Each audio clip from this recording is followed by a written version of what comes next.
cheating and all this other stuff. And Luke straight up was like, I don't believe nothing that man say. He was like, I don't never believe nothing he said. He just be talking. However, with this, I have seen it with my own eyes that there will be people that will go primarily to senior centers or senior homes, and people that they know that will usually like mail in their vote, and they will go to them and say, hey, we will mail your vote for you so you don't have to go out and about in XYZ. At that point in time, they will go into their ballots, change their ballots, reseal them, and send them off. And in a sense of that, you know, we could say, make sure. We don't know when these people are doing it. You know what I'm saying? Like, you know, mail-in ballots aren't like the ballot box where it all happens on one day. So it's one of those situations where we have to, quote unquote, trust the system, but it's not necessarily the system that's failing us. It's scamming ass niggas, for lack of a better term, if you catch my drift. So in that regard, it's just, you know, and again, I don't know how influential that will be, how often that happens, how much it happens, how much it sways certain things, but it does happen. And then when you ask the question about the blue wave and all this other stuff, you've heard me talk about pendulum swings in the past, pendulum swings pertaining to any and everything, sports, music, politics. And yes, there will be a pendulum swing. The problem that we all need to try to figure out and focus on is Donald Trump was so radical, is so radical. And when I mean radical, I'm not necessarily talking about, I am talking about how he does not do things in a quote unquote professional manner. He doesn't do things like he's loud, he cusses, he, you know, is abrasive. These are things that no president has ever been. These are things that we always look down upon. If y'all remember, old boy that was running for Democrat, he lost all his momentum when he made that outburst when he was like that thing that Dave Chappelle made fun of. It's 2004, you know yeah. Yeah, like he lost all momentum off of just being excited. And now that compared to what we're dealing with now and the aggression that a lot of these Republicans have is unseen. Now, the problem is Democrats as a collective whole still want to be passive. They want to do things in a professional way. They want to try to be a civil and all this other stuff. And the problem is like, as a collective whole, are we too far gone from that? Because Democrats, I'm not saying Democrats should be radical, but it's like you're fighting against somebody that don't care about the rules. You're fighting against a team of people that will use and claw and cuss you out and all this other stuff, and you just have to smile and take it and turn the other cheek. And that ain't cool. And so I think when the time comes and the pendulum swing happens, people are going to try to pacify folks. And in that pacification, it's not a negative pacification, but in that pacification and trying to, you know, add some, you know, professionalism and some decorum back into the position, those radical folks on the other side are going to still be attractive to the people that are like, oh, they're not doing it. They're not this, they're not that. And it's like, you know, it's so funny. The Republicans are like, oh, Democrats cry, they do this, they complain, da-da-da-da. But when the Republicans do it, ain't no issue. There's no problem. You know, like it's just wild as hell. And I think it's a lose-lose situation for Democrats, because even when they go out and above and beyond to try to fix things, like Mamdani is that dude to me right now. Like, I'm waiting for the shoe to drop, and I'm hoping it doesn't. Oh, shit. But Mamdani is amazing. I love everything that man is doing. And he's professional. He has decor. like he's a great leader to me. But at the same time, all Democrats ain't got the nuts to do what he's doing. And I think like these folk are gonna have to find that balance and drop their nuts and make these things happen. Yeah, well said, Quantum. You want to say something else? Yeah, I was just gonna say, man, it was a couple things, but now I got put on to what Bonnie just said. I was having a conversation with somebody, and this is something that I didn't quantify, right? So when we talk about like the whole like what one side does, what the other side doesn't, right? On a Venn diagram, and I just want you, hopefully everybody on here knows what a Venn diagram is. But on a Venn diagram, Wait. Let's just, for hold lack, up. I don't know what it is. So please tell me what it No, means. so a Venn diagram is like if you put three circles, right? You ever see those diagrams where it's three circles Mm-hmm. and you connect those circles, all three of them. In the middle of those three circles, what fits in that middle out of those three circles? It could be a circle with yellow, a circle with blue, a circle with green. Right. In the middle, how many fit in there, right? That's a Venn diagram. Hopefully y'all can kind of visualize what I'm saying, right? Yeah. Okay. So in a Venn diagram with the right, there's a certain mentality, right? You're going to have anti gay, anti immigrant, all you could put all of those folks, the different personalities on the right on a Venn diagram. In the middle, there's going to be a huge number of people with a common denominator. You understand what I'm saying? I want to make sure y'all kind of get what I'm saying, right? Yep. On the left, if you put a Venn diagram for the people on the left, there's going to be way more different people with different ideas. And so that same Venn diagram in the middle is going to be much smaller because there's too many ideas. This person has to be perfect. No, they don't like this. And so they're not gonna get a candidate over. And this is going back to what Bionic was saying, how it's a lose-lose situation. There's so many ideas on the left that people cannot gravitate toward that middle diagram, that middle part of that Venn diagram, and that's why they're going to continue to lose. On the right side, there's so many people that are thinking the same way. That's why they can continue. Because that's what I was going to say when we was talking about, having old buddy being so radical. Well, he's got a couple things working for him. He's white, he's male, and he's rich. Can't nobody else pull that off. And on that side in that Venn diagram, they are all for that.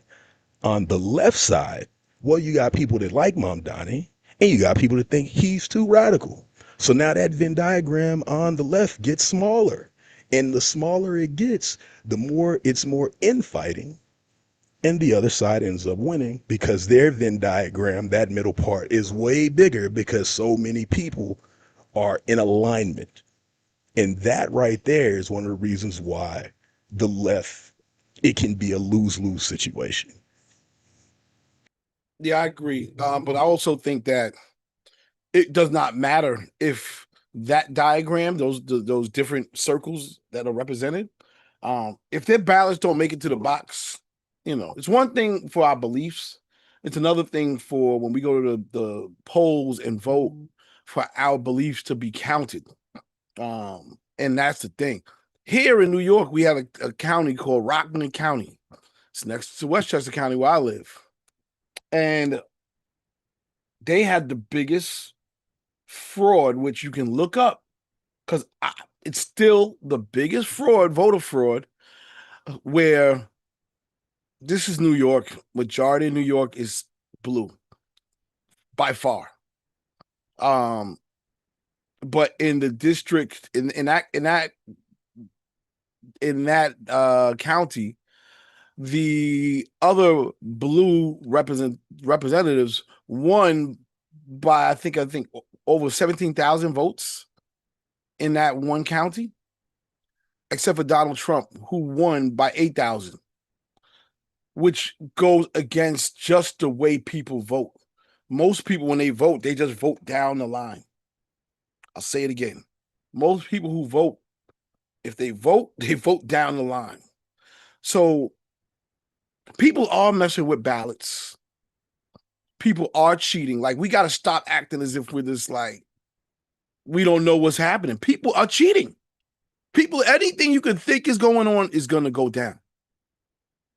Question is, That's what that. So I didn't mean to cut you off. That's what I was going to say about the ballots and that example about the senior citizens. I don't know how much that happens, and it's things like that, as small as it is, that are used on a grander scale to get dummies' point across, and it's not enough, because there are plenty other reasons. Like, imagine if that went through. Imagine if he had the same stance going into COVID. What would have happened? You see what I'm saying? That's what I was gonna say earlier. word. All right, well, shoot, man. A lot of things on everybody's brain, clearly. Start off the week. Let's play a song, come back. New Music Wednesdays. Check it out. All right. The game, Swiss Beats, Timberland, and YG, Red People. I guess that came out because of the verses. And then before that, I played Flo Milli, Hot as a Bic. Hot as a Bic. Flo Milli.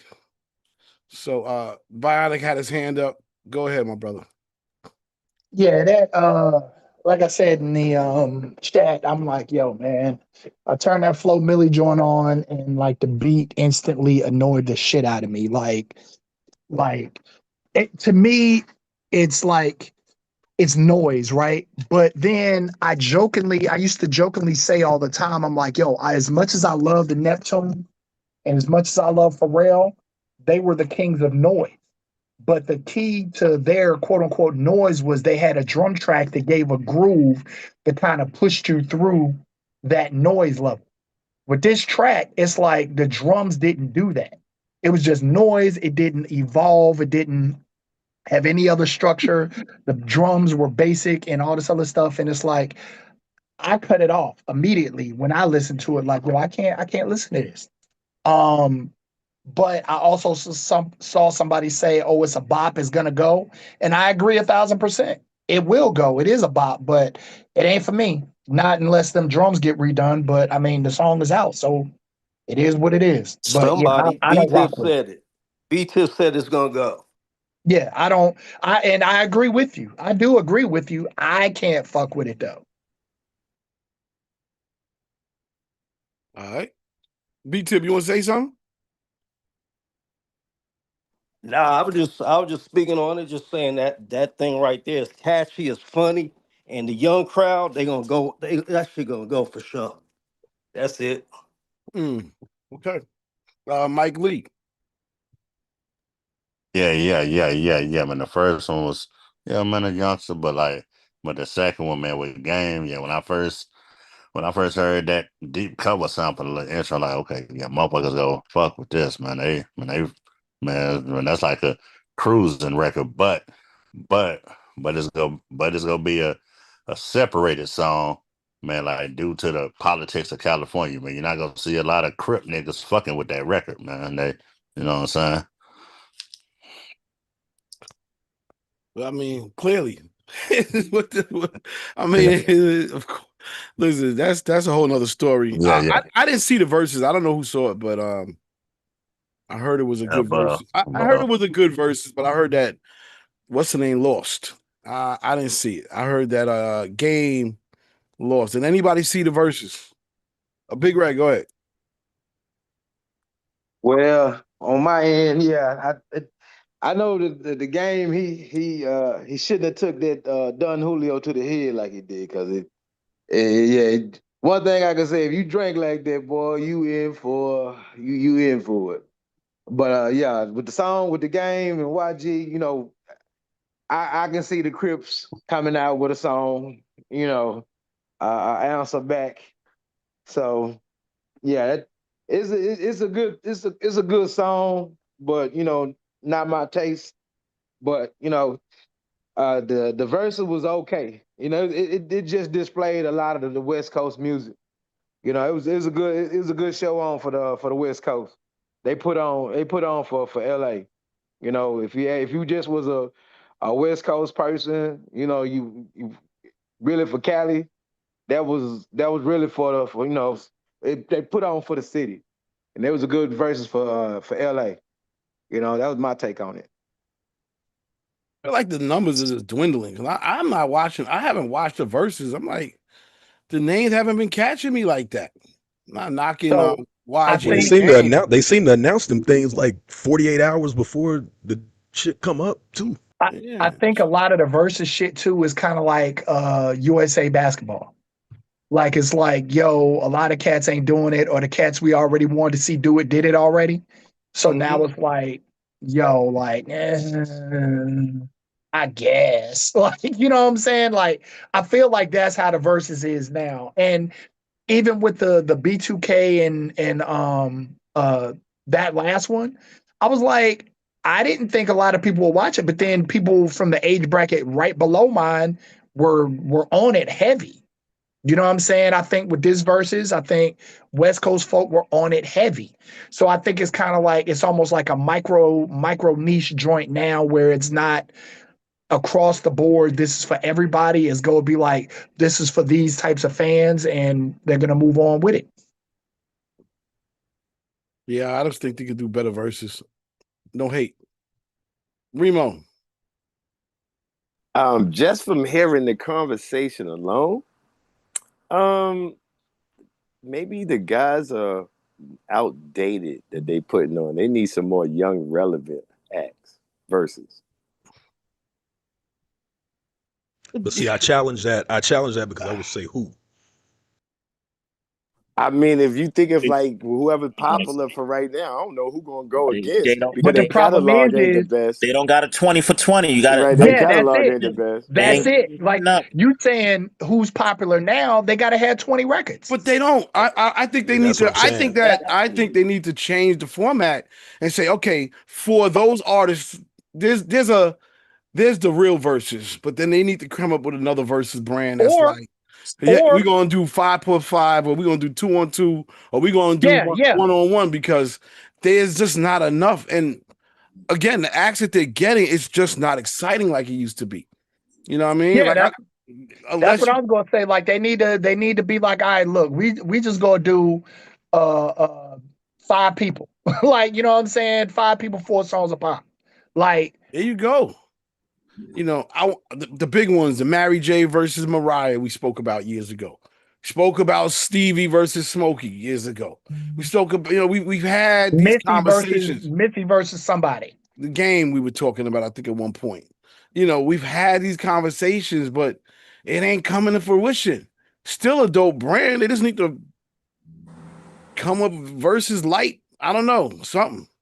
Well, see, I'm gonna tell you something, man. Uh, Just looking at the last few verses that they've had, that brand is going to dwindle. And I say this only, I didn't watch the last one. I was just Mm. listening to highlights, and I was just hearing like how I guess there was one point on this last verses where like the camera had to hurry up and cut to something else because Apple is putting this on, right? So if you have a brand, but then you it's the best way to put this. You ratcheting the brand out. Well, the stock is gonna go down. And if y'all talking about a Mary J. Blige versus Mariah, well, would I want to be attached to that at this point? Like, you know what I'm saying? They don't Like need it. that they don't need it, but if as a brand, you would want them to be a part of it. But if now you got reasons why, niggas is fighting on stage and humping chicks on stage, and it's like, well, I ain't trying to be a part of this. So now the brand itself, the stock is going down because you dealing with the low hanging fruit because you think that's gonna be the thing that's gonna bring everybody out. So it's kind of they in a weird position right now. You know what I'm saying? And I don't know what you do going forward, but there's plenty of people to do verses for. But like I said, they'll stick to the low hanging fruit and see if that gets them by. Yeah. Well, you know, Shout out to Swiss and them. Now I didn't see it. Was Swiss and Timberland there? Oh, I don't Anybody? know. Do a I country don't know. versus. Let's do a Tim McGraw versus against, you know what I'm saying? Tim Serious McGraw against, against you Darius know, Rucker. right, you know what I'm Dude, saying? Taylor Swift versus Beyonce. Let's do it. Let's do that. Let's go. Now, Switch it now, you up. know what? You know what? I ain't gonna lie. I would watch that. You know I what would I'm sit and saying? watch it. Look, I even said they should do New Kids on the Block against New Edition. I've been said that a long time ago. I'm not mad at New that. kids on the Well, block hold could on. get That washed, new bro. edition, New maybe not. kids will wash. New kids on the block could get washed, bro. Nah, That's a that that's New new one. not kids, new kids will have to go against O Town you or know, yeah or In sync. yeah, in you in sync. know, Bullshit. They'll Like, but no, they'll it lose to really in there sync really too. needs to be an one Instinct of the versus two. Backstreet Boys. Like that really needs Now to now happen. yeah, that would be fair, Right. but they'll still Well, get washed by in but sync. but my question is, you think they're having these conversations? Because here we are just talking about it, and we coming up with a whole lineup. No, Well, no, because they're not the having them the conversations because their culture don't think like ours. yeah yeah Mark Go like ahead, Wahlberg Brian. they versus Vanilla Ice.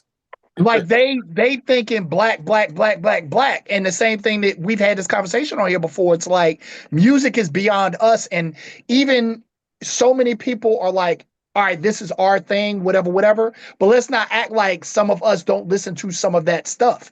It's still our brand. Like we so hell bent on, oh, white folk use black folk to do XYZ. Well, why the hell we can't use white people to do the same thing? So, But but we people don't sample think rock and that way. roll too, so we sample their music too. So Yeah, but people don't think that way. It's like, They yo, gonna beat let me Bionic. Sir, rock and roll is our music. let That's it's me my well, I place. mean, yeah, I mean, it's They our gonna music, but we sample some of that white shit. You know, like Run DMC sampled Aerosmith. yeah, but like Yeah, let me get a John B versus Robin Thicke. Like at least do that. my No, because you don't have enough joint. Listen, can y'all be realists? Think about the catalogs of people that got stuff. If they're gonna keep it, those numbers. Right. That's what you I was could going to do say. You Is say it going to that be a win-win for you both you artists? say Listen, that hold on, but hold on, Bionic, realistically, hold on, Bionic. I'm not done yet. I'm not done yet. The catalog of music plus the people, the viewers, y'all saying people that most people, the people that watched it is predominantly Latino and blacks, and I'm sure they got a few whites there. So a lot of people, their numbers are already low. You know what I'm saying? They start adding these other people. Then on the top of that, we don't know what the politics are behind the scenes as far as that these guys get paid. We don't even know most of the time of some of these numbers. Like Mariah would never be on there. Beyonce would never be on there. And even Mary J. Blige, the numbers they probably were asked for, they can't afford them. So they would not be on there. Even if I'm sure they came across their table and they probably just said no, I'm good. You know what I'm I'm saying? I'm suggesting that they turn it into like a boxing format where you got some undercards and maybe you have 10 verse 10. If because like you said, most of these artists can't do 20 verse 20. but here's the thing. Let's be 100% honest. Because yeah, like when I just said the whole John B versus Robin Thicke, he's like, oh well, they ain't got that. Who the fuck really thought Pretty Ricky or B2K had 20 records? Let's That be was a really bad real. promotion though. No, but That was no, I mean I'm just saying they went and did that, but you're saying, oh no, don't do this. Nobody, like literally nobody thought B2K had 20 records. Nobody thought Pretty Ricky had 20 records. And outside of like diehard West Coast Actually, they didn't people, even do 20. They only did about like 14. It was half. They cut the show short. It wasn't even a whole 20. A few of them got cut short. A few shows. I mean, I seen the replays or I went back and it wasn't a full. Uh, when uh, I they but wasn't a full 20.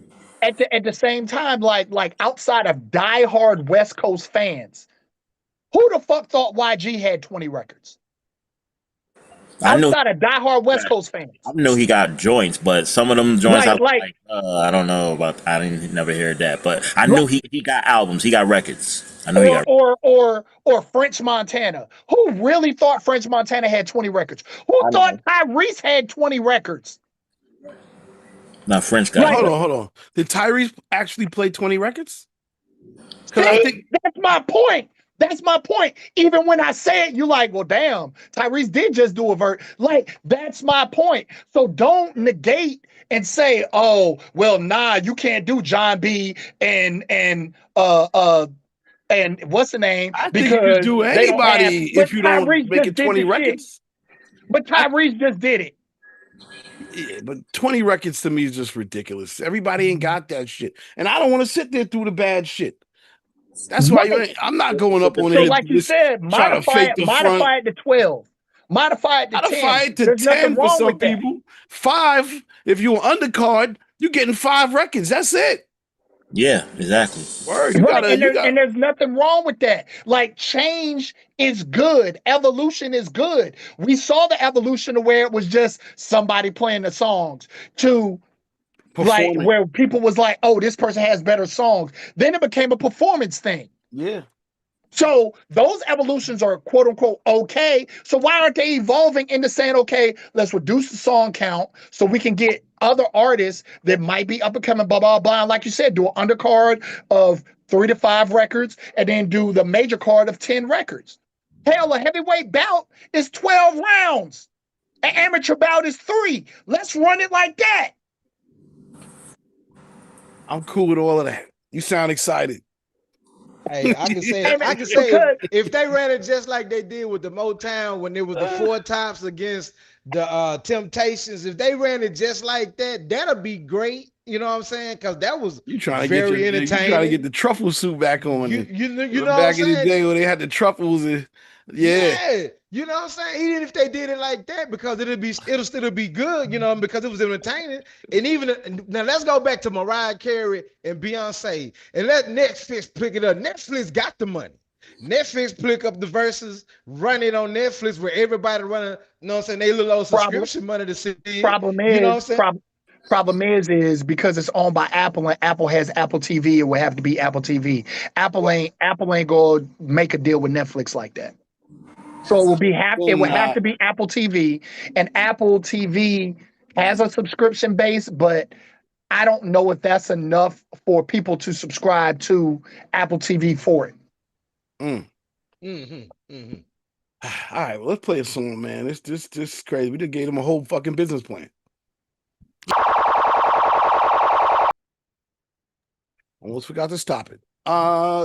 New Rakim. He's back. It's been a while. I think they were saying something like 18 years. Has it been that long, fam? Quantum, since we've heard of Rakim, a new Rakim record? No.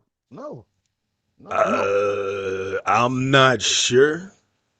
I think the last. I'm not sure, man. I mean, he's been on stuff, but in terms of like album, yeah, I think the last one I remember was like 2010 or something like that. So yeah, something I crazy. Say, yeah. I thought he had a project about a couple of years ago. No, he was producing. It was like a little EP, but he was producing that stuff, and then, but he wasn't rhyming on it though. But like a project, yeah, I'm not sure with him. I want to say it's like 2010, 2011, something like that. Yeah, I thought it was Corrupt, him, and somebody else was on it. That's supposed to be coming. Okay. They supposed to have a group. I'm not really sure. I don't know if I'm really looking forward to that, but that's supposed to be coming. Is that Corrupt and Master Killer joint? So yeah. Another nice little gunshot to Rakim's leg. It's all good. You bugging?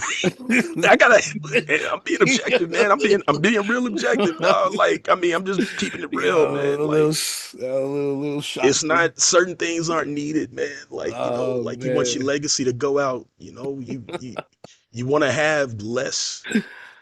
Anyway, well, that'll be a conversation for that's a whole nother story. Yeah.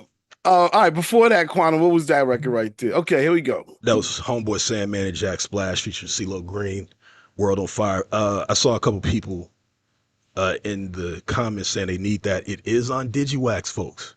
These things are on Digiwaxx. Also, next week, they should be on the call. So just be looking forward to that. Have your questions. If you like the songs, They should be on the call next week. Yeah. Yeah, that homeboy, though, that crew there, boy, Sandman and Jack Splash. Oh my, damn, they my new favorites. Dope. That ain't the only joint they got. They got some joints. Yeah. That's dope. Can't wait till next week. I'm excited. Shout out to Homeboy Sandman and man, Rakim. So yeah, I know he's coming out with a project. He's excited, and we'll see. You know, my goal is to get him on here always. So God willing, we could do it. Shout out to Amadeus 360. He actually did that beat for the R. So we'll see how that goes. And make it happen. In the meantime, I did want to shout out to my man Pat, aka PAT, Louisiana's finest in the building. Shout out to him for coming and pulling up. He actually took advantage of a little flash thing we did, just trying it out, man. We did a dope promotion for Digiwaxx. Where we was like, listen, man, you know, $199, just try everything, you know, and we did it, and he's been on it, you know. So shout out to him. He's here. We're gonna play his record and you know, just show some love. But Pat, how's everything going, man? All right, he said salute, big up. I guess you can't talk right now. Yes, sir. Yes, sir. I had to get off the typing wall. How everybody doing? Oh man, we good, man. We just chilling out, man. You know, it's a beautiful day. Yeah, You know, we got some rain up here, but I'm pretty good over here. You know, can't go. man. I'm feeling the vibes, loving the vibes. Nah, no doubt. Well, welcome to the call, man. This is what we do every week, man. Big Louisiana in the building, man. Tell everybody where you from in Louisiana and what's the lifestyle like in that part of the state. Man, this is PAT, Louisiana's finest from Opelousas, Louisiana, aka Old Piece of Loose Ass is what they call it, man. We like to dance, we like to party, we like to have fun. We cook for you and invite you in the house, say you look like somebody we know, and 9 times out of 10, y'all probably got somebody in your family that came from down here and migrated wherever you at. So we're gonna treat you like family. And man, this is just straight love coming from this area. Nah, no doubt about it, man. Shout out to that whole area. When I see 337, I think Bossier City, I think Shreveport. So I know it's in that area. And Yes, sir. I had some of the craziest experiences when I went down there, man. I seen things like you know, fried chicken in recording studio. You know, I just seen things that don't seem like they go together, but they went together, and it was all good, you know. So Yes, sir. that's what it is. One of my partners from New York, Harlem to be exact, came down and he was surprised that he could get red beans and liquor at the same spot. Yeah, shit like that. Yes, sir.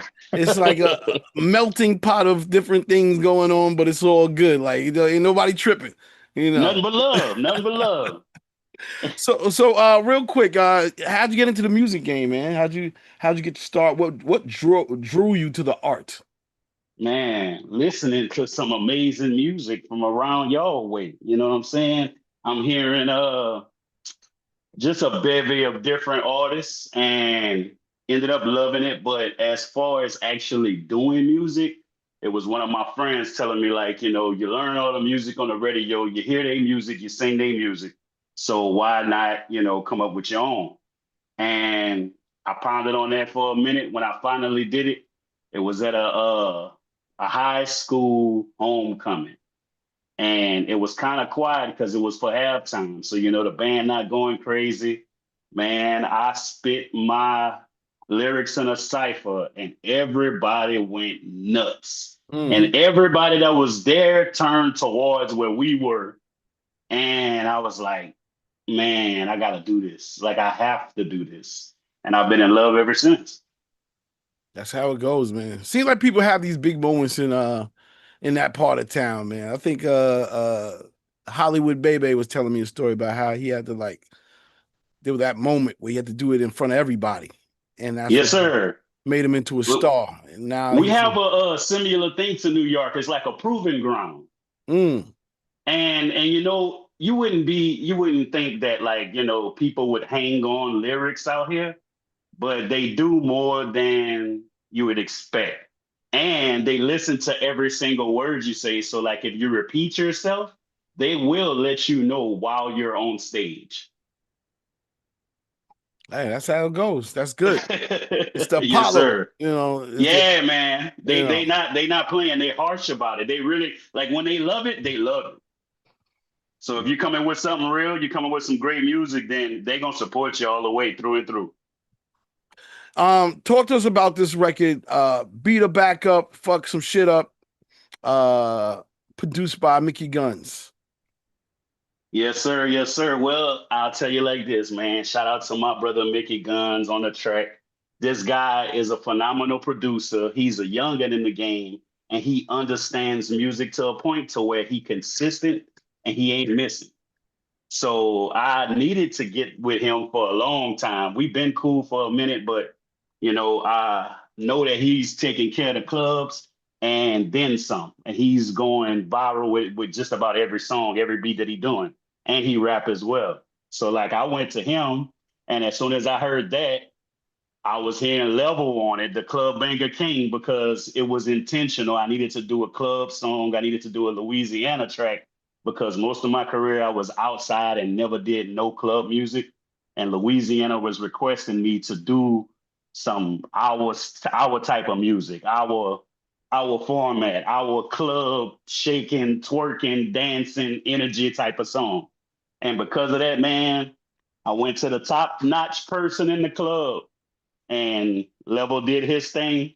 I came back and put some filth on it at the end. And man, we got a hit record that's been touching here, overseas, and everywhere in between. All right, well, here we are. This is the make it or break it segment here.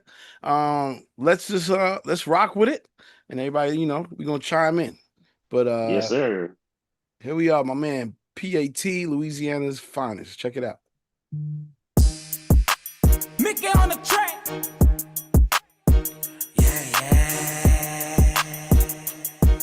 Mickey Guns got the track gone, stupid guns down. We bout to fuck some shit up.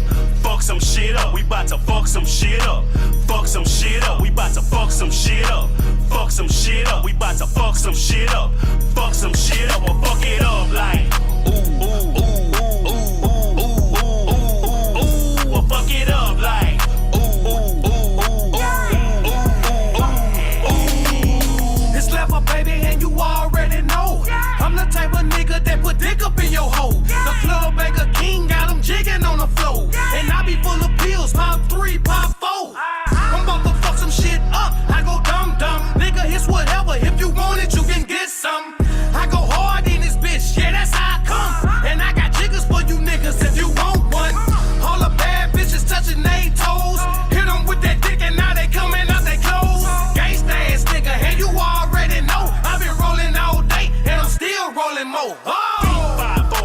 You gon' get some dick that's dumb. I'ma beat your pussy like I'm about to give it red rum. You bet I won't, I bet I will. Hit it like I'm on a pill. She say he got no chill. We bout to fuck some shit up. Fuck some shit up. We bout to fuck some shit up. Fuck some shit up. We bout to fuck some shit up. Fuck some shit up. We bout to fuck some shit up. Fuck some shit up or fuck it up like ooh ooh ooh ooh ooh ooh ooh ooh ooh or fuck it up like ooh ooh ooh ooh. When I step up in the club, they already choosing. He bald, black, and cute, so they mind they be losing. Atlanta milk and honey got me going dummy. Told her she can't have my kids and she tryna take them from me. She got a fire flower, I got a Eiffel Tower. She rolling in my lap like we flipped the Eddie Bauer. Caught her fresh up out the shower. I gave her dick for dollars. I fuck her wig up. Now she saying I'm a problem, but she laughing. Her booty cheeks was clapping. She called me rerun. Molly, yeah, know what's happening. I gave her some back action. She full of satisfaction. Now when you see her face, it's a permanent reaction. Beat 5 4 bump. You gon' get some dick that's dumb. I'ma beat your pussy like I'm about to give it red rum. You bet I won't, I bet I will. Hit it like I'm on a pill. She say he got no chill. We bout to fuck some shit up. Fuck some shit shit up. We about to fuck some shit up. Fuck some shit up. We about to fuck some shit up. Fuck some shit up. We about to fuck some shit up. Fuck some shit up. We'll fuck it up like ooh, ooh, ooh, ooh, ooh, ooh, ooh, ooh, ooh. We'll fuck it up like ooh, ooh, ooh, ooh, ooh, ooh, ooh, ooh. We about to fuck some shit up. Fuck some shit up. We about to fuck some shit up. Fuck some shit up. Some shit up. Fuck some shit up. Some shit up. Some shit up. Fuck some shit up. Some shit up. Some shit up. We'll fuck it up. All right, we fucking some shit up. We down to Louisiana. Mike Lee, what's happening? Oh yeah, bro. What's good, man? Yeah, bro. That's definitely, man. That's definitely like definitely a nice club record. Then, like people, man, if people don't understand the culture of like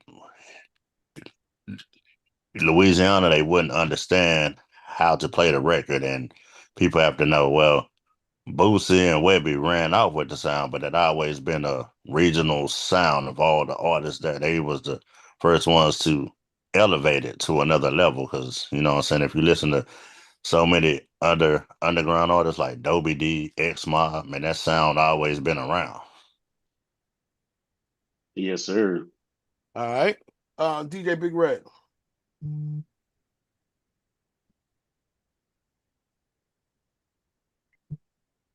Can't hear you. You on you got the connection ain't on. Can you hear me now? Yep. Yes, sir. We can hear you now. All right. I finally got my stuff up. It's the fact that, hey, DJ Big Rig out of Dallas, man. We connect to Louisiana, so good record. That's what we bump, you know what I mean? Webby, Boosie, that's that Baton Rouge, down, you know what I'm saying? That's what everybody listen to here, it's what's gonna be heard here. So it's already a go here. So that's one thing that's really gonna be put in the mix this way. So I like it coming from Dallas, and like Mike Lee said, that's one sound that's always in the club. Every time we say a DJ gonna mix and say, we finna take it to the booth, that's one that's gonna get slid in. So I definitely can throw that one in the mix. And if you got clean version, DJ intro, that's it right there. That's a go. Yes, sir. 100% a full service pack. And the fact that y'all mentioned Boosie and Webby, this week, August 1st, I'm going to be out there in Lake Charles with Webby doing a concert at the event center and the after party at Prestige. Man, it's real serious right now. Oh yeah, and we real familiar with Level too, you know what I'm saying? So with all them, cause Level been doing this thing for a long time, so Club Banger King over 20 years, a real legend. Real talk. So yes, sir. Real familiar with Level. Fat all them. So with that right there, that's a good return track too. Like I said, to get it back boosted and get it back going again. So definitely will be grabbing that track off Digiwaxx platform. Definitely. Greatly appreciate it. Salute. I gotta say, like, it's good to hear regional music too. Everything don't gotta be the same. So I get it, like it's regional. Did they ever coin a name for that sound? Not necessarily, to be honest with you. I mean, they have a sound South bounce, baby. that's a bounce. Okay. But like this right here has just been like, I guess you could say clubly, if I was to call it something. No, it's not bounce, because No, it's not really bounce. It's got they got the chance in it. Bounce. Yeah, I say New Orleans. New Orleans got that. That's their thing. They have that for them. I'm saying we ain't necessarily coin a specific sound for it. But I would say it's clubly music. Well, they would call it Ratchet City. I know people in Shreveport call it Ratchet City. Oh yeah, for sure. Ratchet would be like Baton Rouge all day. And basically the whole region is ratchet.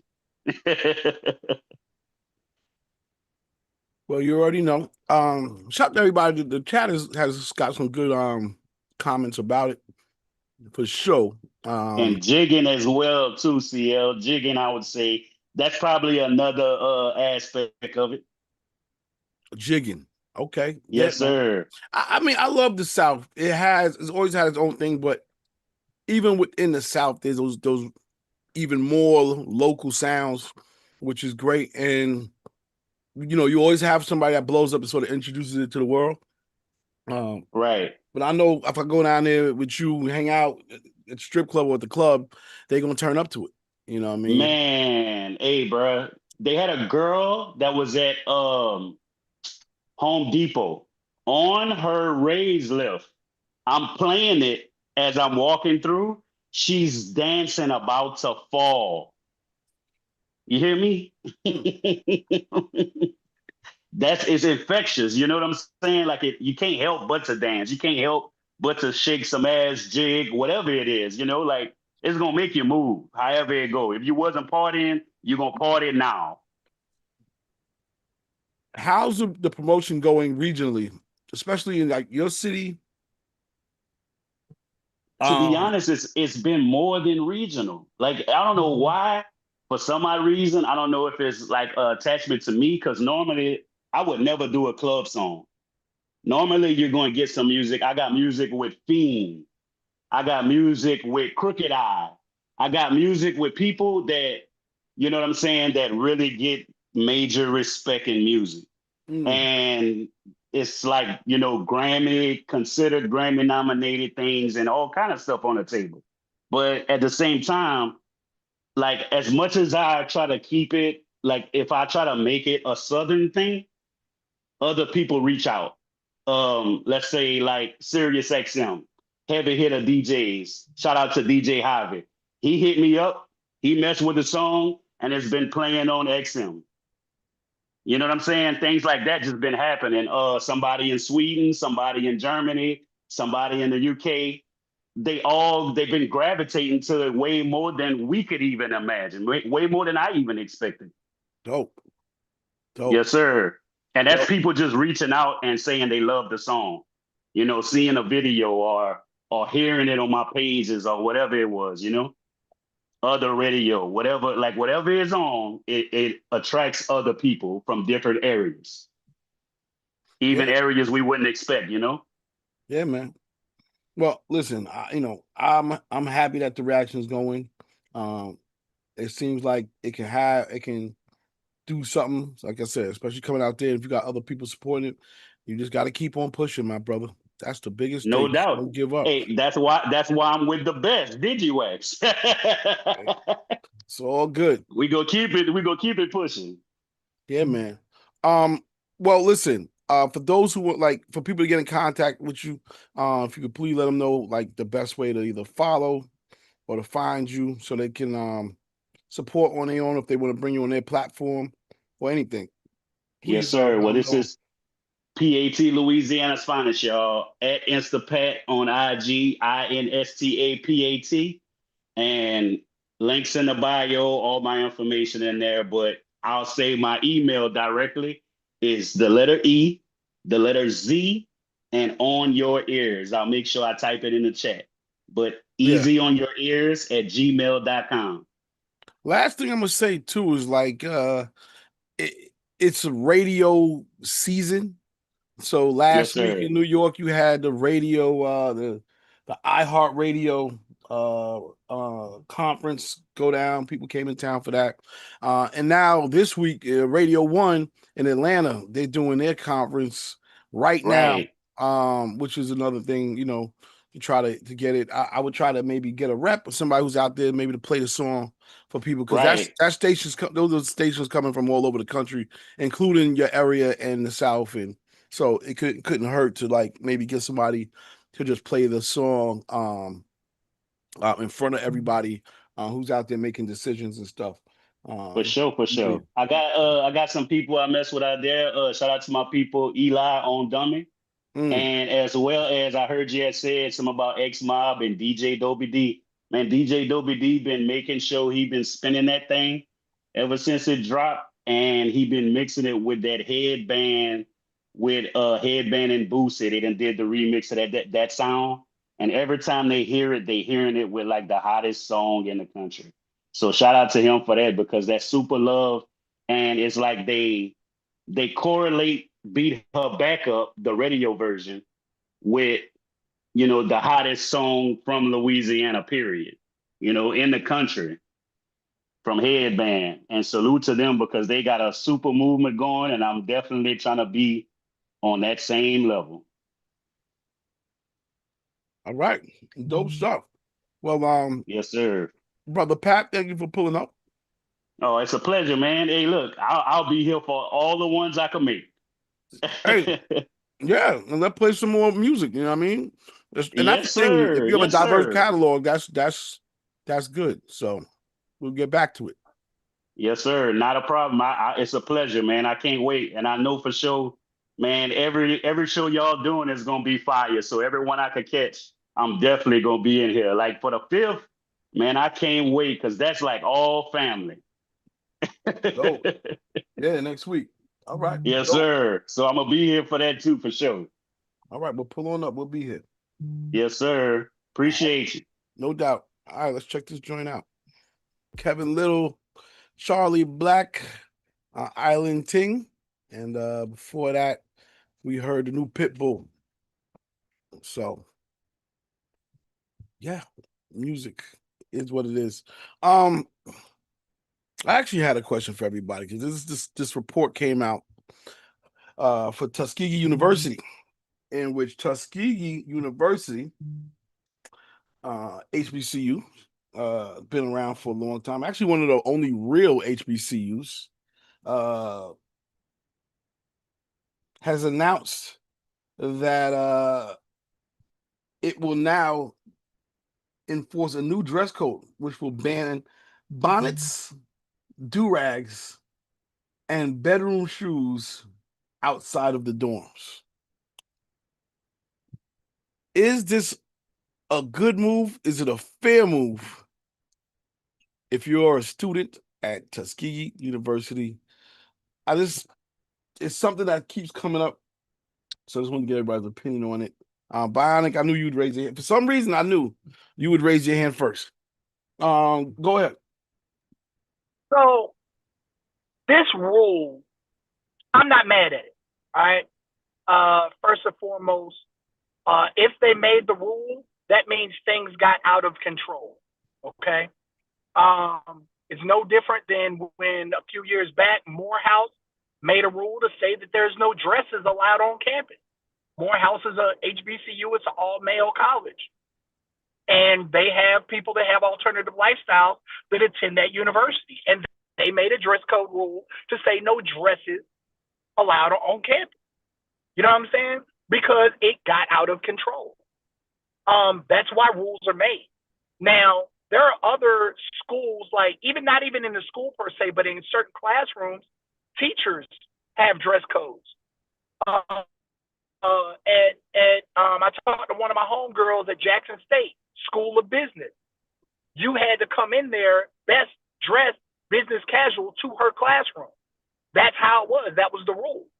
Now the thing about it is like, if you've never been to Tuskegee's campus, Tuskegee is smack dab in the middle of nowhere. Like it's at least 30 miles, 45 minutes from anything else. Like if you're going to Tuskegee University, they have a hotel on campus. Like that's how remote the actual university is. And so if they're making this rule, things got out of control. The student and we all know that the youth of today act like they know everything, act like everything is so like we don't know what we're talking about as older folk. All these things, and it's like, things are different, things have changed, da da da da da. But let's be real, y'all wouldn't be wearing bonnets and do rags and all that to the club. You're going to the club fresh. You're going to the club dressed to the nines. You know what I'm saying? Now, granted, it ain't like the 90s and 2000s where cats was in their business casual, but you're not going in there in the club with house shoes on, but just walking around campus and going to class and stuff like that. Like, come on, man, get it together. It's not that big of a deal. Like you spent money on all these clothes, wear them damn clothes and get over it. So, like that's what it is. And stop saying Tuskegee's one of the real HBCUs. All HBCUs are real HBCUs, sir. I don't know. When I say that is we started by actual African American. No, all HBCUs were started by African Americans. Howard was not. Okay, my bad. You're right. There's a few. Wait, there's more than. Wait, hold on. There's a long list that were not. That's a whole nother. That's but a there's conversation. a longer list. There's a longer list at work. But I got you. Yeah, it's not a hate. It's just a little slug. You know. Big Red, go ahead. Well, my take on it, I believe that, with the new dress code thing, it's needed because, I try to tell my kids, they got a habit of, going out in public with bonnets on, my daughters, and I let them know, like, look, hey, take the bonnet off. Go ahead on. I understand you're not together and you just want to go out. Just take the bonnet off. Get yourself together, then go out. It's a respect thing, and it's all about, I believe what the universities are doing is trying to teach our young ladies to, get yourself together going out in public. And it's nothing just to say, let's do something respectful with yourself. You know what I mean? While you out in public, because one, some things you do at home is for this is something that you do at home in the comfort of your own home. And then when you go out in public, it's something in public. It's like do-rags supposed to be something for being at home, but the culture made it cool to wear it outside the home.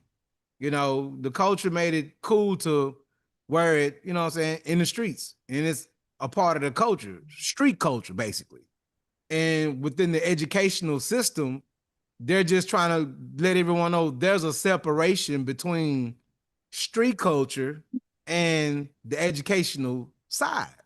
You sitting inside the classroom with bonnets on, do-rags on. They're letting you know you're here for education, baby. You know what I mean? We want to let you know we trying to separate you between the two. And I get that. We want to transform your mind. We want to transform your thinking with, what it says in the Bible. You know what I'm saying? Be transformed. So we want to cut you loose from something what you used to. You know what I mean? So that's basically what the school's trying to do. You know what I mean? I have no problem with that. Like even here in Texas, Paul Quinn has it to where, the students, they're not allowed to wear hoodies or, they're not allowed to wear hoodies. They're not allowed to wear flip-flops. They're not allowed to wear, any type of, athletic wear on campus certain days out the week. They have to wear, business business attire certain days a week. They don't mind them wearing on campus, but certain days of the week they have to wear suit and ties and business casual wear. You know what I mean? So I have no problem with that. You know what I mean? So I think it's good that they're allowing them to have a business type mind frame, while they're on campus. Got you. All right. Old school. Okay, well, I guess I'm from the old school. That's why I guess my name is DJ Old School. But anyway, it's like when they're talking about is really like conforming. You're trying to fit people into a box. Look back in the days in the 70s when they was wearing afros. When they first started wearing afros, you can't wear an afro. You got to have your hair clean cut. It was clean cut back in the 60s and 70s. It wasn't afros. The afros was a way of showing our own identity and getting back to being black and proud, and the normal society didn't like that, and so now we're actually doing the same thing right now by doing this to these kids now. This style now may may be the style in 50 years. Bonnets. Who are we to say what the style is going to be? But somebody's trying to control the style. They want us to keep wearing cowboy hats and slave gear, or what? You know, somewhere you got to have. There's got to be a stopping point where you're not trying to put somebody in a box or make people conform to a certain standard. Whose standard are we following? The suits and the ties. That's a white standard. I didn't make that clothing line up. If the clothing line I want is some African chieftain suit or whatever, whatever they was wearing back in the days before they picked us as slaves. What kind of attire were we wearing then? Is that business attire? It's from your perspective, what you're looking at. So to me, it's too much control, and it's going to backfire. It's a slippery slope to be trying to tell people how to look, but at the same time, I judge people when I see them at Walmart with their little bonnets on and be like, oh, they country and they need to leave that at home. But it's still like a mind frame. It's a person's choice, So leave it at that, I would say. But, it's too much control, when you start telling people how they should look. Oh shoot. Watch out for Quantum. He's saying you could go down a rabbit hole on this. Raymond, go ahead. What up, yo? You almost wonder, is this pushback from the young Miami influence right now? You know what I'm saying? Because I put in the chat, because let's be honest, like young Miami, the Cardi B's, the Megans, like their fandom is the high school and college girl, right? So in their mind, because I had put in the chat, well, young Miami do it, Cardi B do it, why can't I do it? You know what I mean? So there's that influence that they're seeing, and someone said, well, they make 50K, whatever, well, they can do that. Correct. Yes, they can do that. You know what I mean? But to the average high school person or college person, I mean, I respect it. I respect it in some ways because, not necessarily no pushback to you old school because I hear you. But yeah, they I think every one of us know. I think every hair in Texas. But let me ask you, old school, because he had braids in his hair. What I mean, how does that academically sound to kick somebody out because of what their hair, what kind of haircut they have, or their lack of haircut, or whatever? I think the hair thing that's a whole nother. But like, when's the last time you felt like you needed to wear a suit, old school? Like, what was the event, or what was an interview for? And that's just being. It was a facade. It's not me. I know what the impression that people want to look at. People want to see a impression. People always want to look at that outside facade, but I ain't like that. And then this world is changing. People are starting to see through that facade. You just can't put on a suit and a uniform and make me think you're professional just because you got on a suit. Man, you could be a serial killer. And then most of them are walking around with suits on anyway. The person that killed Martin Luther King had a suit and tie on, well-dressed white man. So, I mean, fuck that shit. Yeah, I don't necessarily agree. Like, CL, you've been, dabbling more in these political spaces. I see you get suited and booted. You know what I mean? Fake it till you make it. Well, not only that, I think it's a question of so we're taken seriously when we in the room, right? Yeah, look.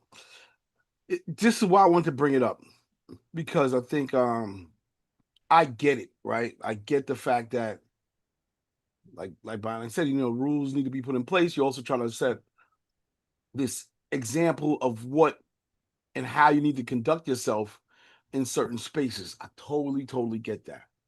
And I'm actually more for that.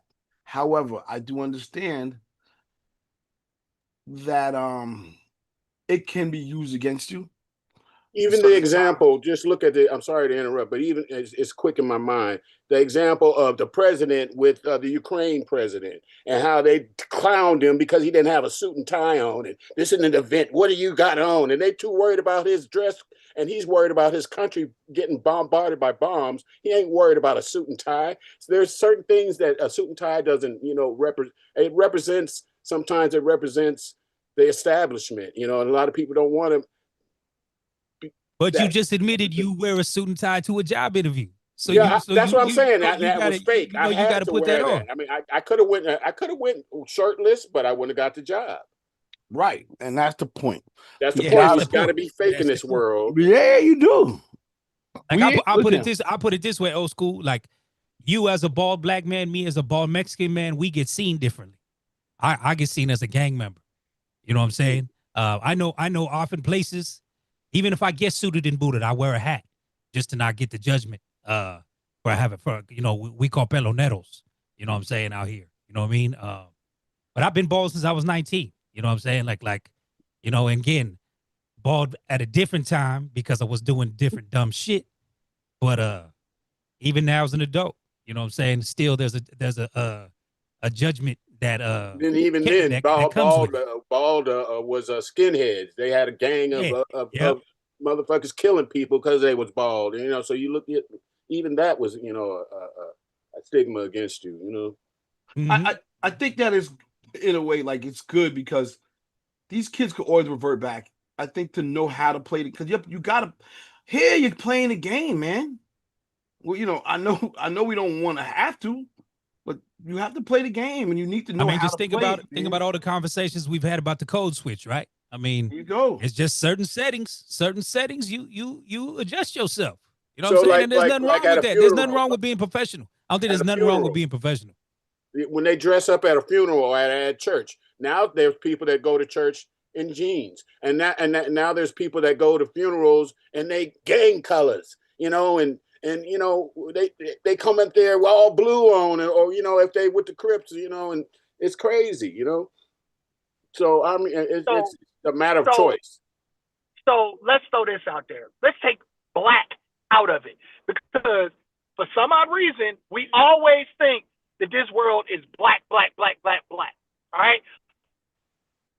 How many of you guys have seen these videos of judges in the courtroom kicking white girls out the court when they come in there dressed in like workout sets?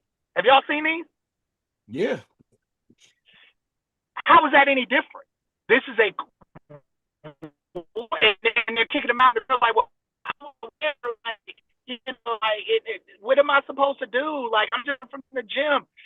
These kids need to be educated, and if us as adults want, Matrix. He's speaking too real. He's speaking too real. Like at the end of the day, bro. Like, are we supposed to educate our kids? Yes. So we're supposed to guide these kids into doing what's right. Now, yes, times change. Yes, some things are a little lax. But rewind to the conversation earlier when I said the pendulum swing from Democrats to Republicans and how Democrats want to continue to try to do things the right way and Trump don't give a fuck. You know what I'm saying? And how the Republicans don't give a fuck. In this regard, we don't have the ability to not give a fuck. You say, oh, well, Cardi B and Young Miami do it. When? Oh, why? Motherfucking them go out to this event, go out to this club, or go to this motherfucking label meeting in a fucking bonnet and fucking house shoes. Hell, they might not even go to the studio that way. So saying that they're the example, that ain't true either. Again, in your house, great. In your neighborhood, I don't even have a problem with it. Shit, I don't have a problem with it if you run around the corner to the corner store or to the grocery store real quick. But outside of that, like, nah, bro, like a standard needs to be set. And if you don't show it to them, somebody else is. And like I said, white people in court, the judges set the standard. My mom always taught me as a man, you never wear your house in a building, ever. That's what my mom instilled in me. To this day, it turns my stomach when I see a grown-ass 5-year-old man wearing a baseball cap in a church. Because you can't wear a baseball cap in a courtroom. Now saying, oh, well, people wearing jeans to church. People wear jeans to court, too. But they're not wearing jeans to court when they looking at life in prison. When they looking at like major charges, they wear jeans in court when they're there for traffic court. So it's like, let's not sit back and act like, oh, we're being hard on these kids. These kids need to be hard up on because they don't know shit. They don't have no life experience. And it's our Like, we talk about why the music is as bad as it is, but you're not teaching them any different. All right, I'm done. I'm sorry. Passionate subject. Didn't know we were gonna get there, but it's all good. Just matters who sets the standard. I mean, who's setting the standards? That's the whole thing. And you know, common sense is another standard that people don't talk about. Absolutely, absolutely. Wow. Well, didn't think we was gonna get that deep into it, but it is something because it could, you know, help, man. For real, for real. Kids can always wear they slides. I mean, And, you got a daughter, C? What you talking no, about? no, I can't have you. I have to check them now. I have to check them now, and that's just how it is. I have to. There's no ifs, ands, or buts. I have to make sure that like they don't do the dumb shit because they're kids and they all want to be down with their friends and da da da. But nah, you're not wearing that out. You're not wearing that out. So I'm that dad. I'll be on them. So would you say you agree with the Tuskegee rule? I do. I have to say I do. All right. I have to say that. I do understand part of it with some of the hair but I gotta say now we gotta know how to play the game. Play the game. Get to the money. Build something gigantic, then you can change the rules. You know what I mean? But you have to be able to change a lot, and that's gonna take a lot of time. For now, get to the money and learn how this game works. The game of life. All right, check it out.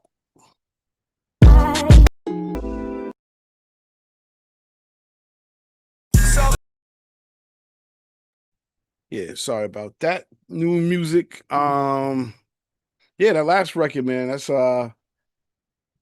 Moolah, the Moolah Walk by Mr. Smith, aka Boss Some Money. Before that, you heard Tiana, Major 9, and before that, I think I played new record from man. Oh, it was Kai Cash featuring Ruben Vincent, Too High. So that's what we're doing. Yeah, man.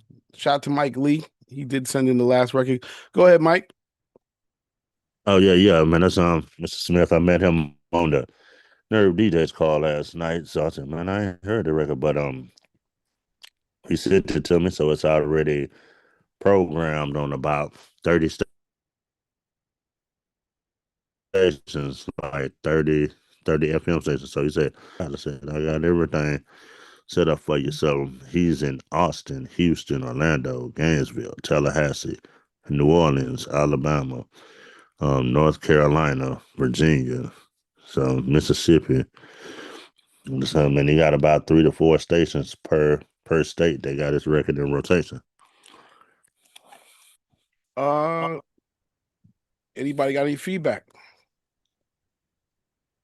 I mean, I seen the chat, but the record's catchy to me. I mean, it's cool. It's well put together. So, not mad at it. Definitely not mad at it. Is there a video for it yet? And what does the Moolah Walk look like? Mike? I mean, I saw the video last night. I saw the video last night. It's like a little simple little dance they do. It's not like a line. It's like a dance they do in the club or something. So they ain't really got no walk. All right. I think you got to get a walk, bro. You got to figure that out. You can't have a song called Moolah Walk and you don't got no walk.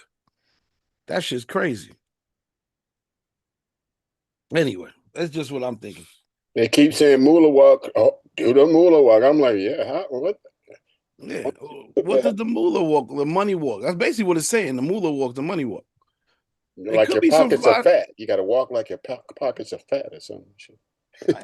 This is crazy. We don't have a walk for the Moolah Walk. We got to talk to him about that. That's just crazy. Unacceptable. It's unacceptable. Good song. All right. Anyway, shout out to everybody in the building. Man, it's another Wednesday. Always something going on in the news. Always something going on in these streets. Just try to stay positive. I think we got our next guest on, if I'm not mistaken. Headrush, you here? Maybe, maybe not. Okay. Nobody's here. All right. Cool. All right. I'm gonna play another song then, because I was ready to do that. But let's check this record out.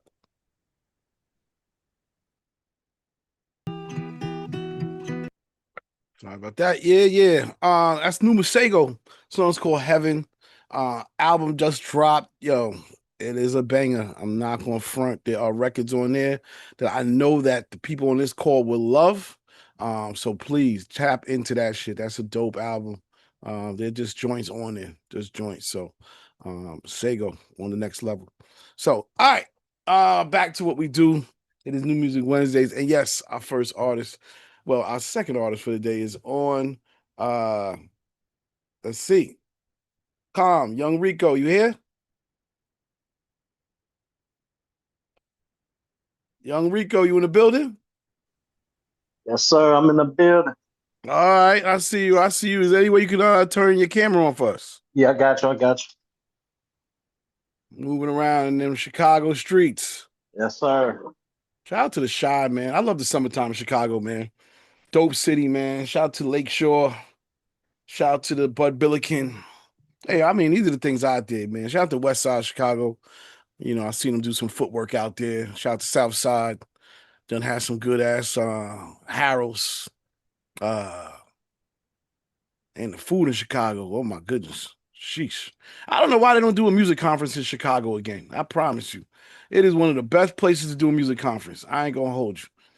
Shout out to Mary Datcher. She used to do this dope music conference out there. It was the Global Mix Summit. Bring it back. Come on now, young Rico. You could do it. Yeah, what's up, man? I'm good, man. I'm good. How you feeling, man? Man, I'm blessed, man. I'm here, bro. Yeah, good. Okay, one last request. We're gonna ask you to turn your camera to the side so we can get the full view. I think that worked. There you go. You winning, man. Man. So, first of all, man, how you been, man? What you been up to? Man, moving around, man. Been moving around these singles that I got going on. Just this past weekend, I was with GLC and Really Though, for Really Though's birthday. Man, it was a nice turnout. I got to meet him and some great people at that party. So we turned up for his birthday party Saturday. So dope. that was pretty dope, man. How GLC, man? I haven't seen GLC since I was in Chicago. We was at my man's barber shop, man. But how's GLC doing, man? Man, you good, man. Yeah, that's good, man. Good vibes too, bro. I was actually my first time getting to meet, bro. So like, everything about him was what it is, man. You get down to earth people, cool, calm, collected brother, man. So Yeah, it was a nice turnout, man. Nice, man. Nice. Let's talk about you, man. What you been up to musically, man? What's been the movement and the vibes? I know the weather's hot. Records are dropping. What you been focused on? Right now, man, I've been focused on I got a couple singles that I'm pushing right now, majorly off Rico's World Volume 2. There is a Volume 1. But we more so focus on Volume 2 right now. We'll be bringing hits like Overtime with me, myself. Shout out to DJ Manny Faces. He brought the production for that beat, and I had to go crazy on that beat. I got another one, Top 5, and then I have another one with DJ Manny Faces. It's called I'm Him, featuring Never of Crucial Conflict. And for those who don't know you, let's talk about your origin story as a Chicagoan and an artist. How'd you get started? Where you from in Chicago? South Side, baby. I heard you say something about West Side, South Side. Baby. Hey man, I don't want no beef, man. I'm a neutron. I'm a neutron. I wear my hat straight. He's not joking. Shout out to South Side. And how'd you get started? Like, how did you get started in music, man? Like, what was the thing that sort of kicked it off for you? Man, I've been in love with music since I was a youngin', man. So, just giving you a few people that like inspired me. because I know that's a question that's possibly gonna come up. The creativity of like watching the Nas and DMX and Common, Twister, the Bump J's, Crucial Conflict. Like I used to listen to them back then when they were on tape, you know, and just to see the creativity of how they were producing the music and how they, you know, fed the culture on the style of how Chicago was coming was big to me. So I got started at a young age, but I really started taking it serious. I want to say maybe about 5 years back. Got it. Shout to Bumpy J. I don't hear about him enough. Yeah. For those who don't know about Bump J, like his legend and whatnot, what did he mean or does he mean to the city of Chicago? Because he was a bright star and he's still big, but you know, I feel like he don't get enough. People don't mention him enough for me. You know, nah, they don't. Shout out to Bump J. Bump is definitely one of those ones from Chicago, over East. He started out with Kanye, you know, doing this thing. Man, you can't come to the city and not see Bump. That's the type of person he was with the Goon Squad, the whole movement, the whole entourage of Bump, and you know, coming to Chicago, like you had to really check in. And Bump was one of those people you had to check in with. You know what I'm saying? So like, very cool dude. I met him one time at a celebrity basketball game, but I've even heard like from other people, they like, man, you sound like Bump. I'm like, okay, I guess that's a thumbs up. So, you know, I love Bump music, man. From the mixtapes he was putting out back in the day, it was just that gangster feel back in the day that Chicago had going on. So Bump J is definitely one of those ones who doesn't get mentioned like that, but he's doing some good things in Chicago. Absolutely, man. Shout out to the shot again. Let's get into some music, man. Let's play a couple joints and talk to the people. Now, this project is these are singles, but are they from a mixtape, album, or a mixtape? I don't know if you mentioned that before. So the very new single that's I'm Him, that's just the single. That's not on the album. Okay. But we do have a lot more that's coming in, Faces and Level from Crucial Conflict. We definitely working on some more new music. So Rico's World Volume 2, Overtime, and Top 5, those singles are on that album. And that's where I wanted to start. I want to start with the record Overtime. You already know it's New Music Wednesdays. We on with C.O.M, Young Rico. Check it out. C.O.M, Young Rico. Yes, sir. DJ Manny Faces, what's good, ball nigga? What's happening? If sky's the limit, I'ma get it punching overtime. I've been a boss, they on the grind, it ain't no stopping mine. I'm C.O.M, get used to it, that's the bottom line. These niggas fake, they love to hate, but they can't stop the grind. If sky's the limit, I'ma get it punching overtime. I've been a boss, they on the grind, it ain't no stopping mine. I'm C.O.M, get used to it, that's the bottom line. These niggas fake, they love to hate, but they can't stop the grind.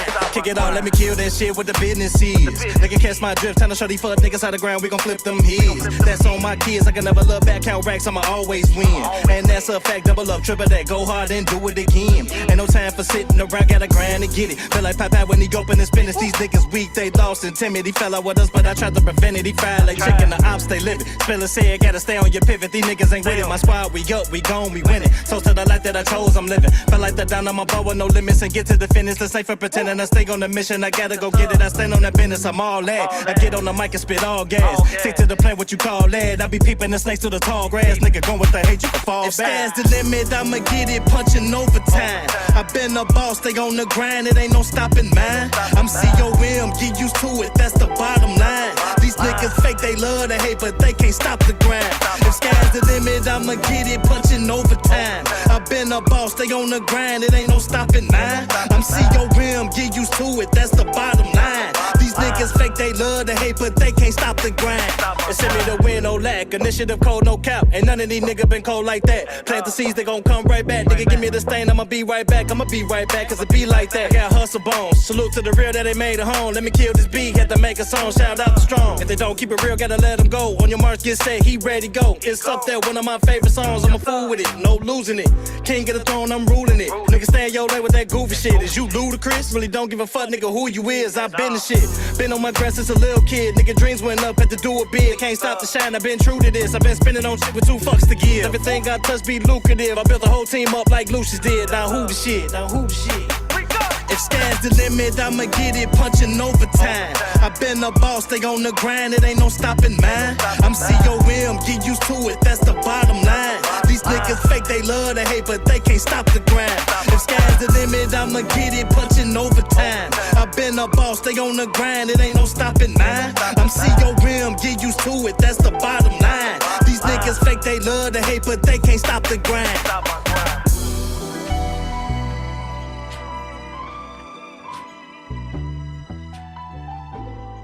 Thank you. Flavor. Thank you. Flavor. Yeah, that shit got that rider music, man. That shit is fire right there. Word. I appreciate that. Where does that flow come from? I know it's like that flow is just very unapologetically Chicago. You know, it is very unique. You know, where is that coming from? Because man, that's coming from the Midwest, baby. Yeah, man. Yeah, man. That's real. Shout out to that, man, for real. Yes, sir. We played a record earlier, and I was saying how regional music is a great thing, man. It's a great thing. Do you feel like you get support? Do you feel like you and other artists, like a record like this, does it get the support that it's supposed to get in the region? And let's just even talk with the South Side of Chicago. Is the support coming South Side, North Side, West Side, shit, Gary, you know, or do you still it could be better? It could be better. I can honestly say it could be better. I've actually took my mindset and just focused on not it being in Chicago, but good music is gonna speak for itself. So yeah. When this song got dropped, it got picked up immediately by Power 92 by Shondell. I can say that. Yes. It has been we just took number 9 on the Billboard for Fleet Underground. We got a billboard for that. It's potentially working its way around, man. And when it catch fire, it's really gonna do well. But as far as being in the hometown, I feel like it could do better, man. It's a lot of hate, but it's a lot of hate everywhere. You understand what I'm saying? Yeah. Everybody want to get to the top. So, you know, to kind of like put me in another category, I stay in my lane and I apply pressure, put on their neck. I'm not just coming with any type of music. I'm coming with music that's going to be around for a long time. Overtime is something that's going to be around for a long time because why? We all getting up, we all grinding, we all eating, we getting to it.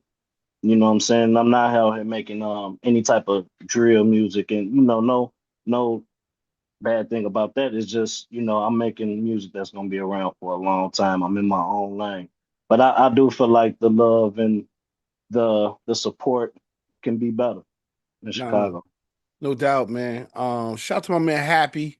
Shout out to all the cats in Chicago that push Chicago music. I feel like one of my issues is that if you don't have a person like a Happy or somebody, even a Manny Faces or a Head Rush, it's the music is not going to pass. I, you know, whatever. It's not going to go interstate. And I feel like we need to get the music more from Chicago. I'm saying that in a nutshell. We need to be able to get more music from Chicago. I don't know what the block is, but we got to figure that out. And that's the real talk. Mike Lee, man, you got your hand up. You on with C.O.M. Young Rico. Yeah, it was good, big huh? What's going on, bro? Okay, yeah, man. I mean, that's definitely. I mean, it's definitely like a ride record that niggas are ride to, but it's like kind of like we saying, it's a kind of like a regional record that'll be stuck in a certain region. Like, do you listen to artists from like other states? Cause like, yo, man, so we're not really playing too many Chicago artists out here in Texas except the mainstream. So it's just like listen to some of the artists they listen to out here, kind of fit your beats in to make it more DJ friendly. Cause like the DJs will know where to when to place their record in a club. You see what I'm saying? Yes, sir. I have something to say about that though. I feel like the reason why, because every Chicago artist, majority of them that have actually left Chicago and actually promoted their music in other cities, it took off. Yeah. They had to get up and get in the van or something and go and leave and go to other places. And that goes to, I'm not gonna say just Ye, because Ye actually came and grinded for real. No. But Well, the first one was like Do or Die, Crucial Conflict. yeah, Man, them guys, they came. They was in New York. You know, they was in LA. They moved around and they did it. Because the music, the flow, and all of that stuff is completely unique. Twister's another one. Twister has Oh yeah, well completely. yeah, Twister was with Do or Die first, He and got he out, but he broke off got and out did and his started separate moving shit. around. Yeah. Then you got Cap One. People listen to a lot of Cap Cap One. one, yeah. And what's his Yeah, name bro. too? But I'm saying is like either Chicago's gonna have to create a conference again and bring people to Chicago, or they're gonna have to export the music and travel around. That's what I personally think. Yeah, so we starting to be big on the females from Chicago, like Cashmere, Lil Jada. Man, they coming out here, networking, getting their music out here. So and it's wide open for y'all to come out here, bro. All you gotta do is Yeah. just make the opportunity. So with that even being said, man, I moved to New York and I did my thing out in New York for a year. Like I rock all five boroughs from Harlem to the Bronx to Brooklyn to you name it. I was around Manhattan, and my whole plan was to come to Digiwaxx, but in the meantime, I was moving, so I moved back to Chicago. But I originally recorded Rico's World Volume 2 in Jersey and in Brooklyn, where Pop Smoke recorded his music at the Mansion Studios. So I even went as far as like for my birthday when I released the album. We had a billboard put up in Times Square, so I was down. I was everywhere. I was out there grinding, and I really didn't want to leave New York because it was showing so much love. Than here, like I can get on stage and I know New York is a cold place. Like they gonna let you know through the door, like man, nah, this ain't it. And every time I touched that mic, man, I just went crazy. And I got noticed by the senator of Harlem of New York. Got an award, and man, we did some big things in little time in NYC, man. So shout out to NYC and shout out to everybody that's on here that's rocking and supporting as well. No doubt about it. I see we got I think that's Kermit, the superstar maker is in the chat. Go ahead, Kermit. Can you hear me? You sound like you making a record or some shit. Can you hear me better now or not? Yeah, you way better now. You was like in the echo chamber. What's up, young man? You What's know going on, Kermit? I just want to, is a song called I'm Him. Is that correct? Yes or no? Yes, sir. Okay. Now how you gonna make a song called I'm Him when you know damn well I'm him? Left or right? Like I mean, okay. I made it for you, so I know you riding to it. I know you riding to it if you feel like you him. No, but I need you to explain how you writing a song about me. That's what I'm trying to figure out. Well, I'm glad I can make you feel that way, man, and I hope I can make everybody that feel like they them or him can feel the same way you feel and love that album. Yeah, he I know him. We have each other's phone number and stuff. I just want to pick with him, and I'm back on mute. But on top of that insult, gonna do a song hollering out to the Thursday Night Boys, and they holler out to me. What's wrong with you? Talking about some Manny Faces. Who the hell is Manny Faces? Who the hell is that? That's like saying shout out to John Doe and then leave me out. Okay, talk to Nah, y'all you later. know what? I'm back on mute. Kermit. Curry, All love. man. That's big on me. Bionic, my brother. Go ahead. Yeah, I do not agree with when Mike Lee said you need to listen to other people and change up. I don't agree with that. That's what got us in this fucked up music situation that we are in now, where everybody sounds the same because everybody's trying to be somebody else and sound like somebody else. Good music is going to sell itself, but we also got to keep in mind that the masses don't always listen to good music. They consume, you know what I'm saying? Like they consume what's commercialized, right?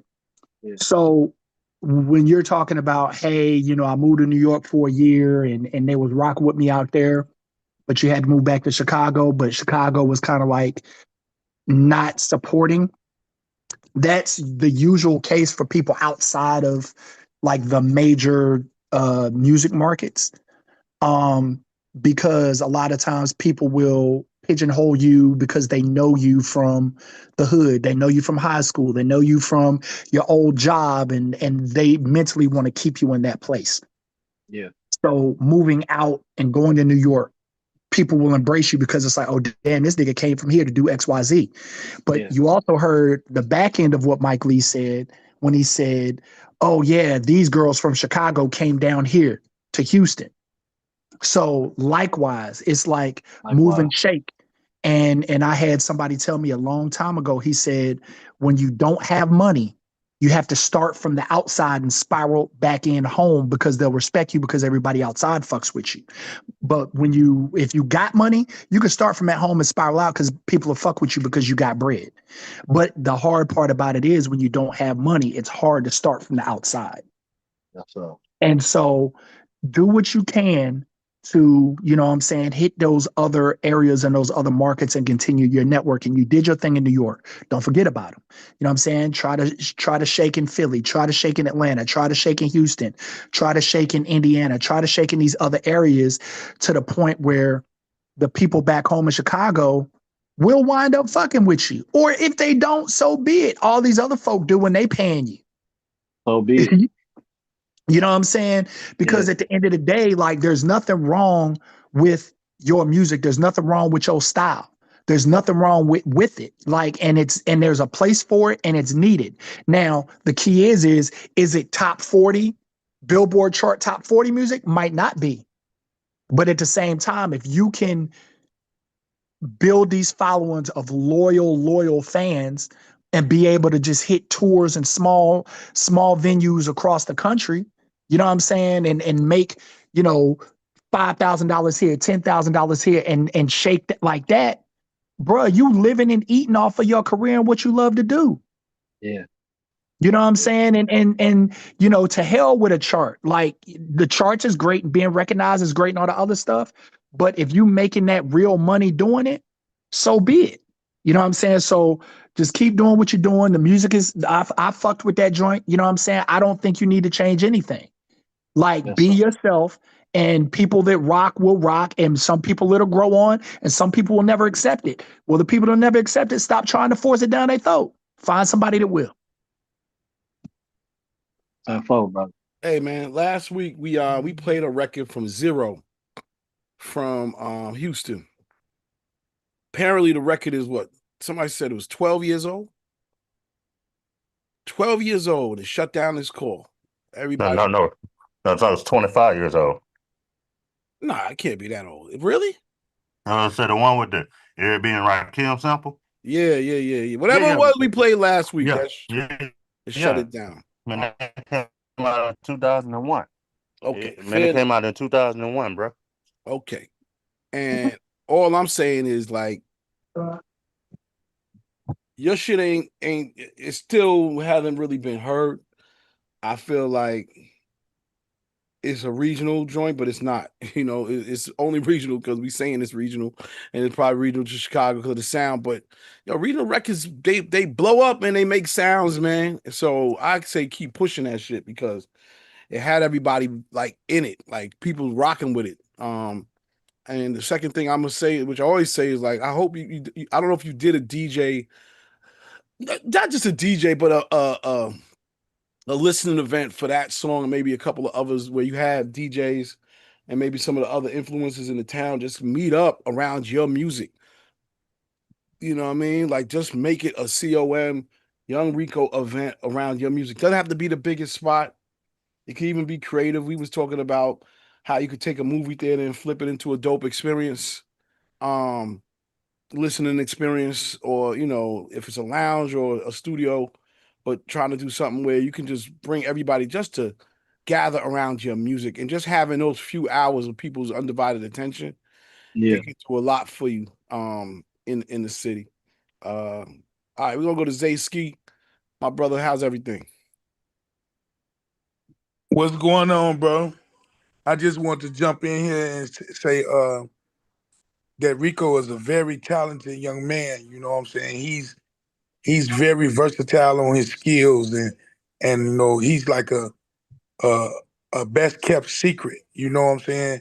And what he doing, uh, like the guy said before, was it bionic or whatever he was saying about reaching out.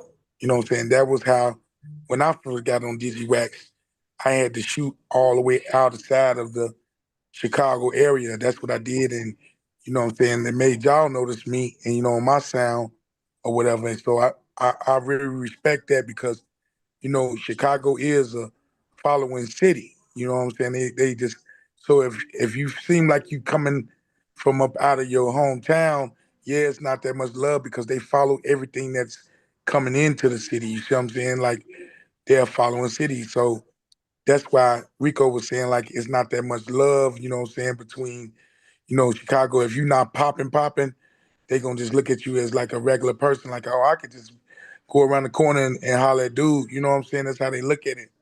And you know what I'm saying, Foz? But he's got a very unique skill, you know what I'm saying? And he just need that reach for people to like like get more in tune to what he got going on. And then once he get there, it's gonna go crazy because he got all type of music that's crazy, that's mad crazy. That's my little youngin'. I know him. Got love for him. Him and Manny facing them teamed up with Never and all that type of stuff. And man, it's crazy. It's just a crazy vibe they coming with. So you know what I'm saying? He really a young, talented young man. You know what I'm saying? Y'all ain't seen nothing yet from. I done went through his catalog like, and it's real crazy. You know what I'm saying? It's a shout out to Rico, and I'm very proud of that young man right now. Appreciate that, bro. Appreciate that. Dope. Well, they go some Chicago love, shit. That's Word up, man. Shout out to the shot. All right, I want to play I'm Him. And by the way, Manny Faces, I don't know where Manny at. I thought he'd have been says a whole He on there. He essay been by in the now. chat the whole time. Oh, he in the Yeah, I'm chat. here. I'm here. Dope. Yeah. Sound like some Manny Faces smoking music right there. I don't think I ever hung out with Manny Faces not with smoking weed and shit. I don't think every there's time you pull up on me, I think I'm smoking, right? exactly. And in the car. In the And you be car. laid In back the in the car. car. Oh, bro. Oh my God. That's real. Yeah. No, but good stuff, man. I don't know if you want to say something before we get to I'm Him, but Yeah, just me personally, man. I want everybody to check out Rico, man. He's like Zacy said, man. He's very talented, man. That Rico's World, even Volume 1. You feel me? You got time? Go back. Anybody on here, go check his catalog out, y'all. You feel me? hey, wait, time out. Very This is what I'm dope. saying. Very Get up the dope. Djpack, man. Let us Yeah, you know what I mean? Let's just yeah. put it up, see what let's get the music. Let's go. Let's go. Definitely, man. So yeah, shout out to Rico, man. Keep doing what you're doing, bro. We got more to come, bro. Yes, sir. You know we do. Well, All right, well, let's get to it. Here goes the other record. This one is on its own, but it's moving in these streets. So check it out. It's called I'm Him. just Send it asked to you you. if you want. Oh man, my bad, y'all. It should be in the Check the email. If not, video I can out, send man. it to you. My bad. I'm moving around. A lot going on over here. Let me see if I can just find that. Hold on. I got you. Sorry, man. Let me just get it together. While you get that together, I want to say shout out to everybody that's on this call that's giving opportunity to artists like myself to get out here and really move, man. I've been shaking and moving for a long time, and I'm not gonna stop. It's all train no breaks out here, man. Shout out to my manager, Queen Justine, out there in New York. Shout out to my whole production. Shout out to Here Rush, CL, Manny Faces, Zay, everybody that's showing love and that's got my back because I got yours too, man. Absolutely, man. Got you. All right, let me get this queued up. While we saying that, man. Again, man, shout out to the whole of Chicago, man. So much good music and talent have been coming out of Chicago for so long, man. Before Curtis Mayfield, it's a city that's always had extraordinary talent. But I feel like now we just got to show us some love and just support. You know what I mean? Because yeah, man, they deserve it. And like I said, every time I've been in Chicago, I've had great times, man. And I'm not even bullshitting. Seen some wild stuff, had some good time, went to some player clubs, some player balls, shit that I ain't never even seen before. I was like, this is fire. Yeah, beautiful city. Bird. So all right, check this out. Let's get to the video. I got it now.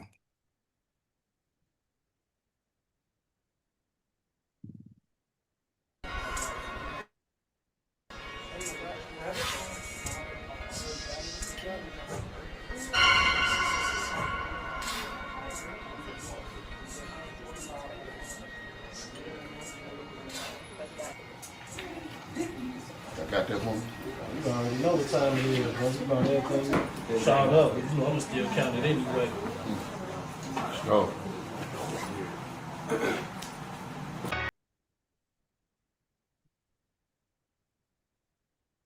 Yeah. That's what I'm talking about. New music. Hold on. I'm so sorry. Something's playing. Word. All right, where'd y'all shoot that at? I seen a lot of money moving around, shit going on. Let me hold something. When we shot. I'm like, what's going on with this? Anyway, where y'all shoot that at? We shot that out in Villa Park, man. Dope, man. Found a great location and we came together, man. And Denzel movie inspired that, man. When that guy had caught the death penalty and his soul was still like wandering around and everybody that he touched, it went to him. So like he was in everybody. So that basically what Kermit just touched on was basically what we just improvised and put into the video. You getting touched and being that I'm him. Dope, man. Okay. Chicago questions. When will the Bulls be back? Oh man. Soon as Mike return. Damn. We gotta go Chicago sports for a second. Will the Bears get to the NFC Championship this year? Oh man, you talking about the Hammond Bears. What kind of dumbass question was that? I'm sorry. Hey, listen. Yes. They look good. They look good last year.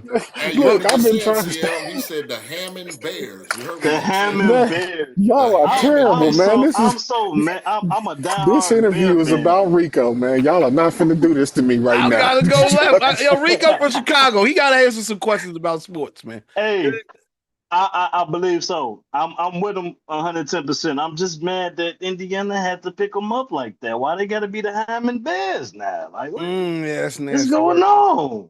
What? I don't know. That's nasty work. That was y'all fault. Y'all let that happen. No more Soldier Field. That's crazy.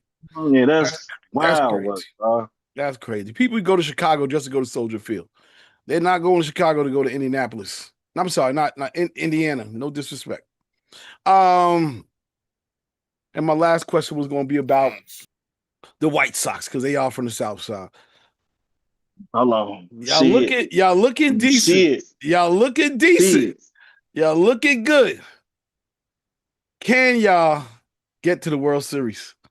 And will we get to the World Series? All right, that's what I'm gonna hear. I believe so. Okay. I believe so. I fuck with you because you're a real Chicago fan. Not none of this dipping toe. That's how. Bingo. Hey, that hard. I don't know if you can see that. No, I can't see it. Is it the way up?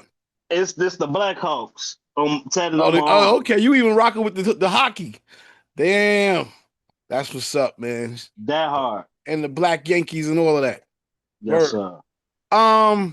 Let's go we're gonna go to DJ Care Beezy, and then of course hometown DJ Head Rush.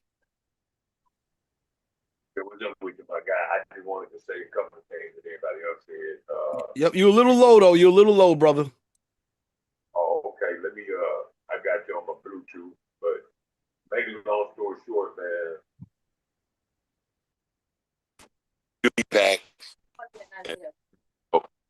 Don't worry about a lot of the shit in the local market, man. Just get on out. Represent your hood and get on out. You know, at the end of the day, that's what it's all about. Getting them DJ packs out to these DJs.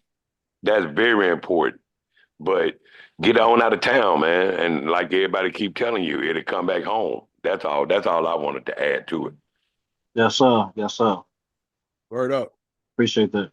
Right, fair enough. DJ Head Rush. What up? What up? First of all, bro, you killing it, dog. Keep up the good work. Second of all, you see this right here? You see that right there? We don't play no games, bro. Come on, y'all. You know how we do. Come on, man. Stop playing with me. Too. Come on, man. And third, I want y'all to know while y'all talking about this Hammond Bears bullshit. See, you got me cussing. I'm just gonna let you know right now. They do not turn to Hammond Bears. They are still Chicago Bears. They just don't have a stadium in Hammond, Indiana. And the reason why is because they do not own Soldier Field. And the contract ain't up until 2033. So leave my team alone. Man, that's my team too. You know how to make a joke. Y'all better leave my team alone, man. I'm telling you. But nah, for real though, for real, seriously, on a serious note, bro, congratulations. Keep doing what you're doing. Keep up the good work. You and Manny done found the chemistry and done it right. You know what I'm saying? So let's just keep the ball rolling. And Yes, yeah, man, stay up on your game, dog. Stay up on your game, for real. But tell them about your community work too, though. And I'm gonna leave that. Okay. This music is really icing on the cake for me, man. I'm also involved with the youth. I started off as a security guard. From a security guard, I became a mentor. I was already doing mentor work, and from there, I became a 3-time championship coach on the low end for basketball, 5th, 6th, 7th, and 8th grade. So we almost went state on the low end with the kids down there, man. And we just been doing some amazing things as far as trying to give back to the community. So like, without that purpose being fulfilled, God ain't gonna let this one be fulfilled. So the first one that comes to what heart is that purpose right there. And this follows. So this is why I'm here today giving you my music and being able to walk in rooms that a lot of people can't walk in but they don't know how to build a relationship, you know. So I've done dean work even in New York. I was a dean out in Brooklyn in the Dumbo area. And I started an after school program dealing with music, not just only on the recording side, but to allow them to express what they wanted to say on the mic, but also learn how to put they business down on the writing, who to sign with DistroKid or the ASCAPs, the BMI was gonna show them the blueprints on those aspects. So My work is not done. It's only beginning, and this is gonna go big. So that's major to me. I mean, Thank you, Hair Rush. That's dope. We would have never known that. So yes, thank you, Head Rush, and the philanthropy and the give back. That's the true measure of where we at now. We have to do that no matter what. I appreciate you saying that because that's like sort of some of the missions I think a lot of us are on, but you are actually doing it. You know what I mean? And I didn't know that. That's what's up. You know, doing it in New York as well as Chicago. That's fire, man. And Yes, you know, sir. you get your extra props for that, man, because these kids need it, man. Everybody needs that help, yo. Word. Most definitely. Too many people just keep it Definitely. moving and forget. So, Kermit, I know you want to say something. So go ahead, brother. Yeah, just real quick. I just want to say the only bear I respect is Care Bear that's on this app right now in the Zoom call. That's the only bear that's worthwhile talking about. The Chicago Bears don't even bring that up no more. Oh, a lot of shit talking, Man, boy. I'll tell you. I The only bear appreciate we that, care about is Godfather. Care Bear. Oh shit! Man, Hold on. that's Oh why them man, you can't Cleveland get on Browns. here. That's why them Cleveland Browns don't go nowhere but to the Super Bowl where we drop number twos, player. No. Shit. I Oh, appreciate bro. that, Godfather. Oh, bro. Um. Well, Bro. well. Listen, man. We got C.O.M. Young Rico here holding it down for the shy. Music's fire. If anybody wants to connect, feel free to link up with him. I know everybody has I different. did. I did drop my link in the chat. That leads you to everywhere. All my social medias, all my music. It leads you everywhere. So, shout out to Miss A Town on the call too. Hey, Miss A Town, what's I've been happening? on her back. I'm always calling her. What's next? What we got to do? Zaysky, what we got to do? I'm always on the phone with these people. What we doing next? You tell me something, I'm gonna do it. It's just not going in one ear out the other. I'm really putting this work in. So if you tell me to do something, I'm not an artist that's just gonna sit back and think everybody is supposed to work for me just because I have talent. No, it don't work like that. I really get out here and shake hands and I hold these babies and I rub elbows.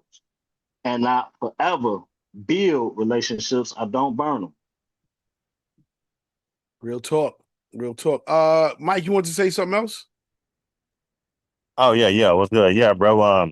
DJ Punch sent me a couple of your records. So like on our YN playlist that come out August 14th, we got that record Never on there. It's gonna be blended in with a bunch of records that people know. But like but Bionic must have misunderstood me when I said sound the same, sound similar. Cause if you come to the clubs in Texas or whatever, like said the DJs play at least 90% of artists that 90% of Texas artists. So it's just like it'll kind of be hard for them to play something that's unknown to them. Like Do or Die's first album was produced by a Texas producer. So that's why Do or Die went to the levels they went to.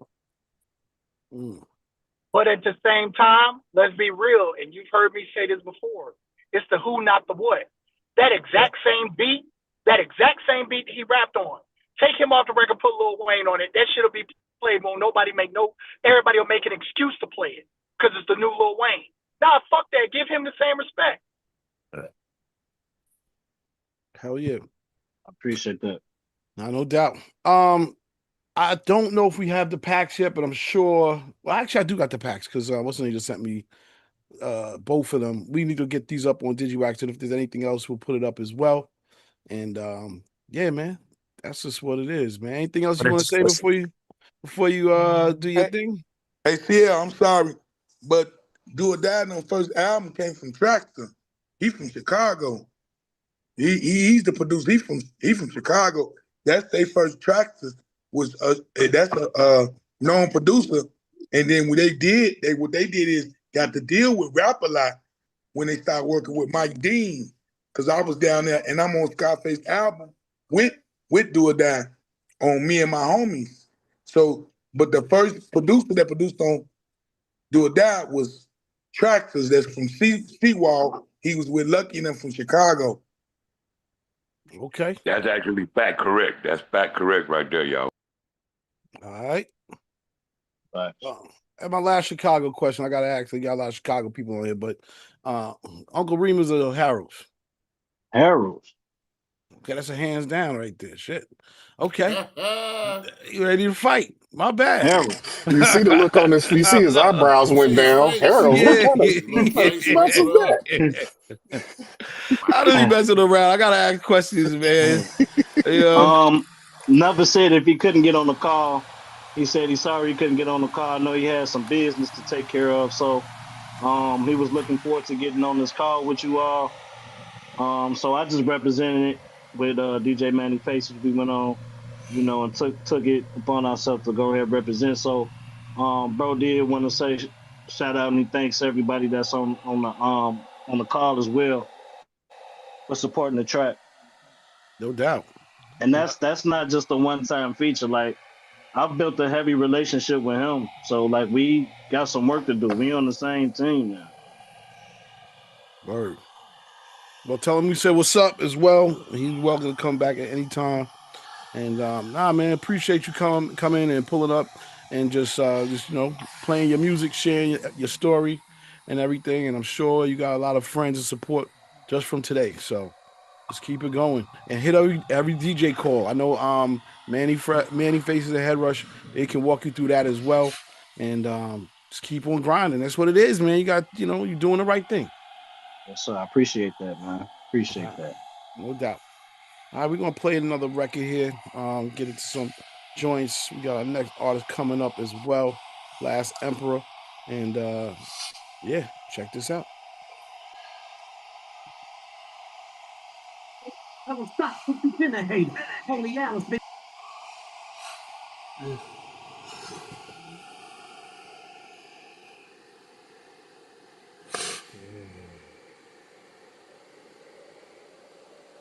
You playing something, CL, we don't hear it. While he getting that together, I did like I mentioned, I dropped that link.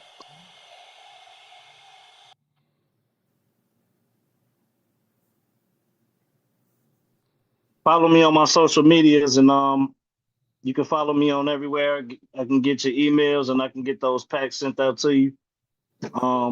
As far as today, you send it today, you getting it today. So any drops or anything that you guys might need, I did see that somebody wanted to send beats. Yes, I'm willing to work with everybody. Yes, I'm that guy to work with, and I do want to work with you. So let's take care of business. CL, you're on mute too, bro. Hey, Con, make sure you put that in the chat, the contact info. Gon' make me go oops upside your head. Ain't had to draw it in a minute, but I ride with lead. And my clipboard like driver's ed. Ain't got nothing to live for, so you died instead. And since I was knee high like Roger Craig, I've been the truth. I ain't never even lied in bed. I'm back on my bullshit. I remember the times when all our names would be linked to the drama. Remember, I'm glad that time has changed, but it ain't never make sense to judge a man if you don't strengthen your honor. Never did. Help me define my pain, watching these eyes when the crowd sings hotter than 3 mix in a sauna. I see y'all niggas. Haters inside your brain, rocket the size of a Yao Ming to put a big chink in your armor. Blah. And over time these games became bleeding the war, even the score. You can't sink a piranha. Nah, it's either eaten alive. We don't believe in your pride. You see that we have arrived, so you think of Nirvana. Blow out your breath. And even though we thinking the same, it's just fruits that's low hanging, produced the throat strangling, increase the murder music. They reach and further use it, and when it's done, you either deceased or persecuted. I'm from the slums, and that's why the speech is therapeutic. I breathe life. And the street corner niggas who squeeze dice, gambling each night, scrambling sweet white to the cameras on street lights. I'm back up on my bullshit. You know, like on these mics I can't lose pip. You know the pistol got a full grip. I never do miss, cause I was in the cold training like a blues riff. Yo, playing with the flow, I get to mopping shit. Bigger than the competition, they know who the Wallace is. We with all the beefing, if you say some shit you condiment. Drive-bys in the 911, get your tower hit. Devil in the details, bare-faced robberies. Face it, they gon' change on you like a young college and honestly. Keep the game, I ain't with the politics. Ball hard, strutting out the court like pocking them. Smoke whoever next like Bishop did Radames. Bleeding through these words like a nigga tatting Bible scriptures. I got my hand on my heart, red fox and niggas. Life is nirvana, but don't rock with niggas. I feel like every pyramid, I should aim at your nose. Winning streak been so long, I just stained the commode. Always in my lane, ho, let's get this thing on the road. It was depend on have the game in the Razor Ramon for sure. Oh no, I never was on rapper time. Nigga, I'm a mastermind, fly it in the maggot mind. Shaking hands with the hands of time. And my bitch no voodoo, she's the baddest vibe. Body stupid, baby, yeah, asinine. Yeah, nigga had a style before you niggas had a style. Yeah, I'm married to the money, but I'm just a bastard child. Carolina baby wears more than murder half the time. Only one ruler, so they asking for your casket size. Pull up on a bitch bump or something like a traffic pile. From the dirty, I don't clean it up and I don't ask for towels. All this rap shit is staged, niggas need their cap and gown. Aim this shit at any rapper, bang bang rapid fire. Put careers on a shirt and get a nigga advertised. I was putting down game before the game was glamorized. Keep my guard up so these pussy niggas have to file. Lyrically, I'm crashing out. Life is good, I have to smile, bitch.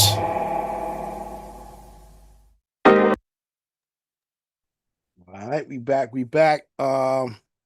You already know some new fire, some new flavor. Shout out to everybody still here in the building. Yeah, it's been a great day. Shout out to the city of Chicago. I love Chicago, man. I just every time I go out there, have a good time for sure. So that's why I be going crazy. And that was good stuff, good music and whatnot. What were those records that we just played? Just so I'm clear. I don't even know what we just rocked. Yeah, my bad, bro. I put them in the chat. I was kind of running in handling something, but so Nick Grant, new album Smile out. The first one was with West Side Gun and Young Chris.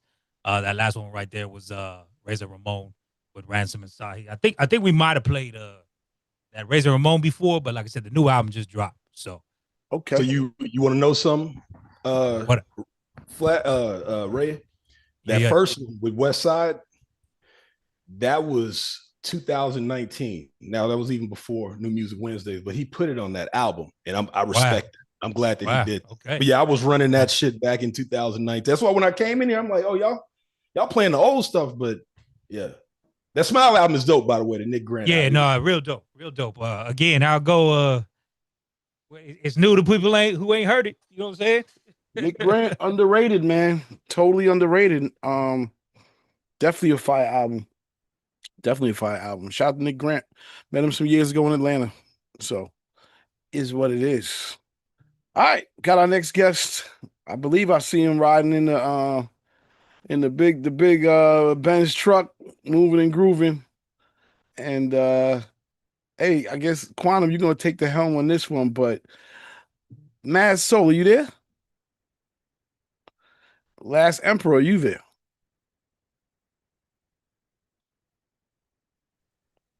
Peace. Last Emperor on the check-in. Yes. No doubt. I seen you. And then where's Madsol? Is he here? I saw him tap in. All right, well, it's all right. How you feeling, man? I'm great. All wise and civilized. How you doing, my brother? Oh, man. Everything's good, man. You know, one day at a time. You know, we're going to get this thing going. Shout out to you holding it down in the game for way too long. And just happy to have you on, man, for sure. I'm very, very pleased to be here, and I want to thank you for doing what you're doing. No doubt. Yeah, we can hear you. You can hear me? All right. And shout out to Quantum Leap Radio. He's on and will be definitely moving and grooving. So without any further ado, I'm going to let him take over, and we're just going to get into what's going on. Can you see me? New project. Yeah, we can see you. We can hear you, everything. Oh, then we're good on the World Wide Web. Word, man. Madsol, how you feeling, man? Hanging in there, dude. Hanging in there, you know, working on them projects, man. Okay. Quan, I'm gonna let you go do your thing. I'm Thank you for having us. Thank you for having us, man. Yeah, no doubt. I know you might be moving and grooving. If you do get stationary though, if you can turn your camera landscape just so we can get everything. Man, this is a surprise to me. Shout out to Madsol, shout out to the Last Emperor. I want to say, Madsol, I'm glad to actually have met you on the Digiwaxx call. It was a couple years ago. You happened to be on the call. I think we had Redman that day. And I hadn't heard your name in so long, man. And I was like, wow, Madsol is on. Now we got Madsol and Last Emperor. Y'all got some newness out right now. I want to just go on and get that out the way. What's new with you guys right now?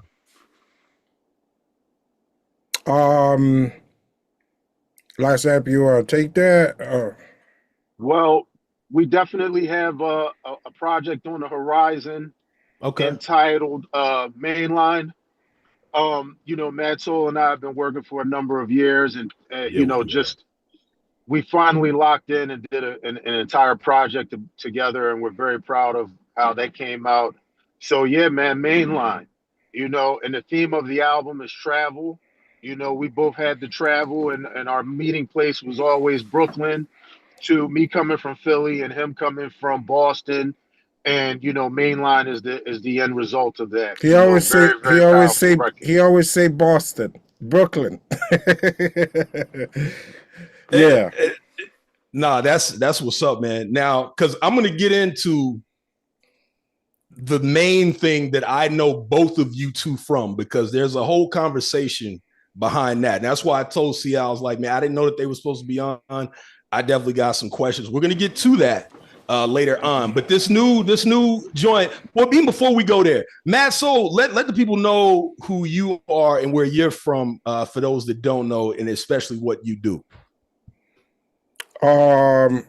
Yes, DJ Madsol Desar here. Well, I'm always in between Brooklyn and Boston, you know, 50-50 all the time, for the past now 30 years. And it haven't changed. You know, I got my stationery up in Boston. Okay. You know what I'm saying? It's kind of like my second home, Brooklyn, first home, so vice versa.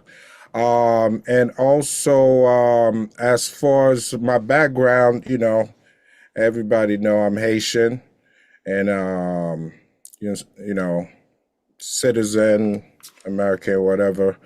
But yeah, that's what it is, man.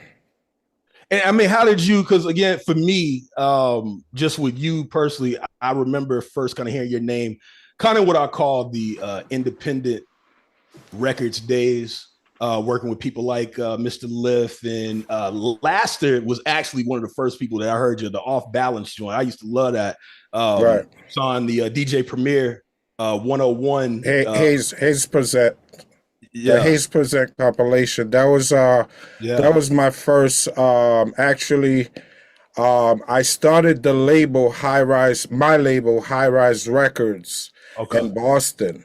So a little backstory with that is that I was working at a record store up in Boston, and within that same 3 months, I was starting the label with my team. You know what I'm saying? And a lot of people don't know. The only reason why I was starting the label is because all my dudes that was with me, they all had Haitian background. So I wanted to basically put on my niggas out first.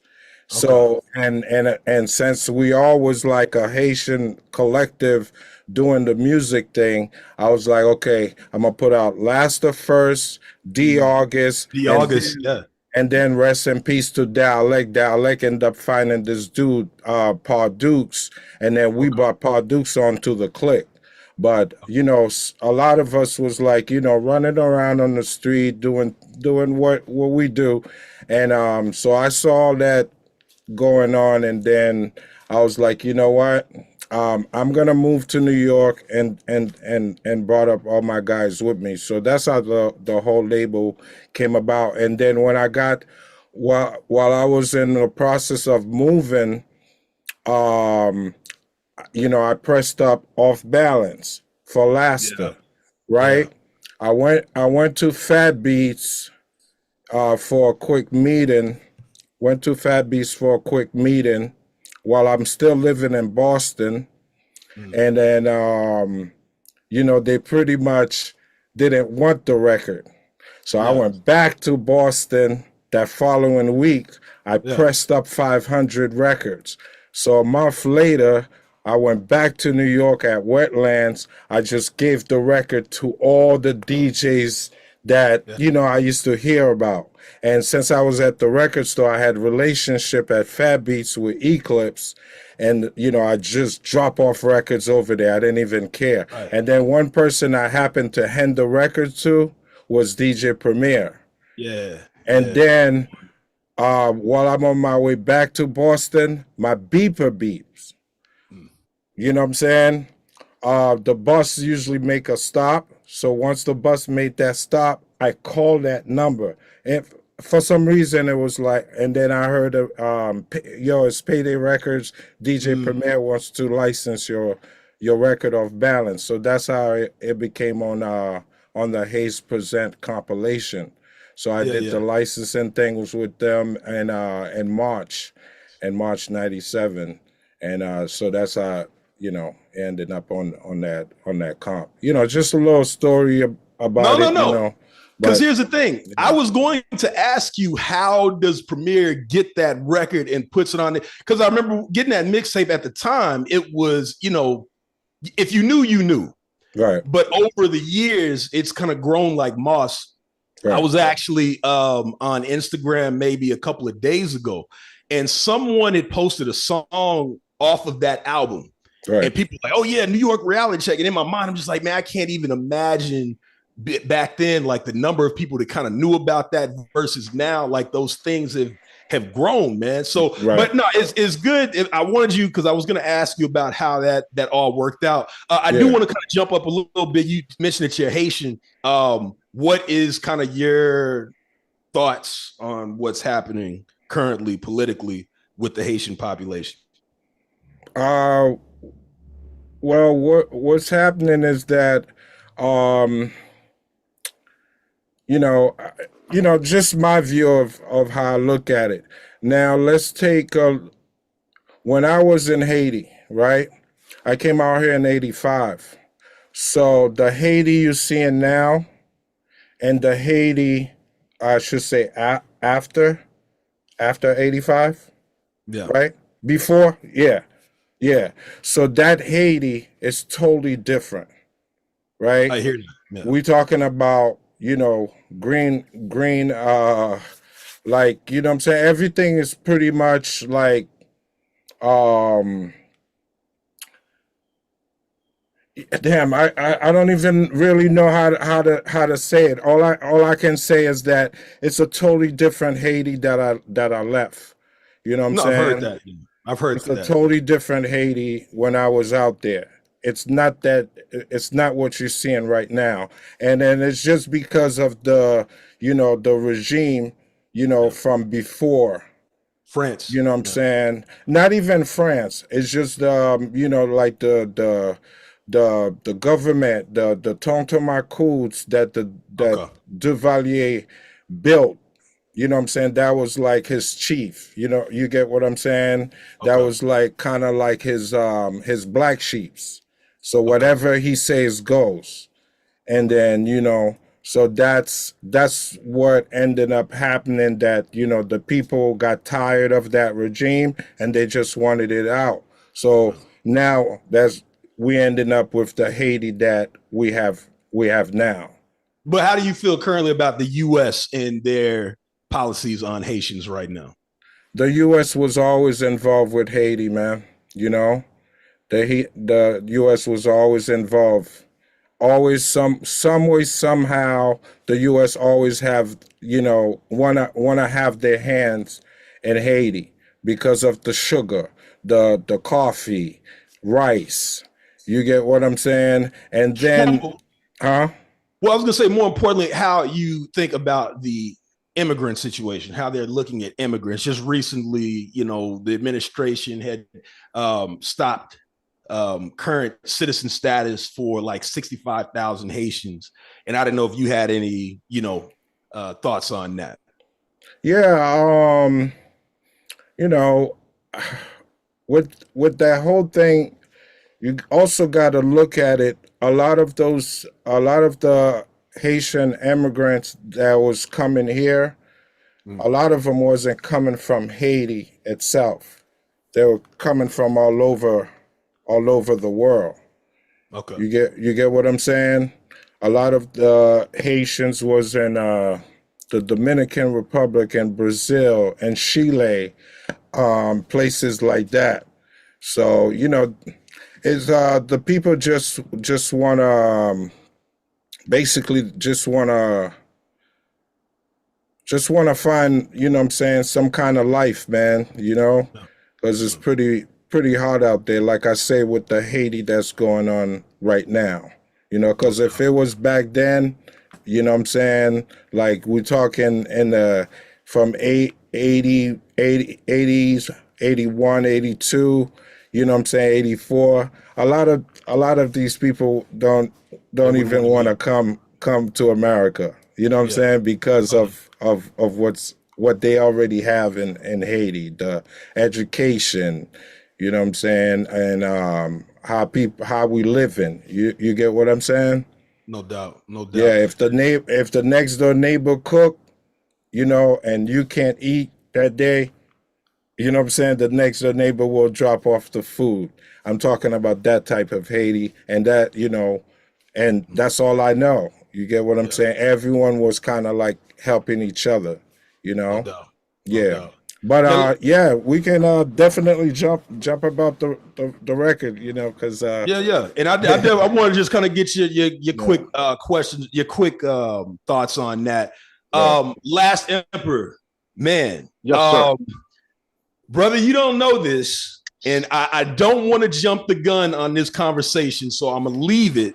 But I know your collaboration with Madsol, and I want to go into a whole conversation about. I don't know if that's the first time that y'all linked up, but it's probably the most significant one. So I don't want to go there yet, but I want to kind of get the call to know who you are. My first introduction to you was in 97. There was a track called Monumental. I used to love that track.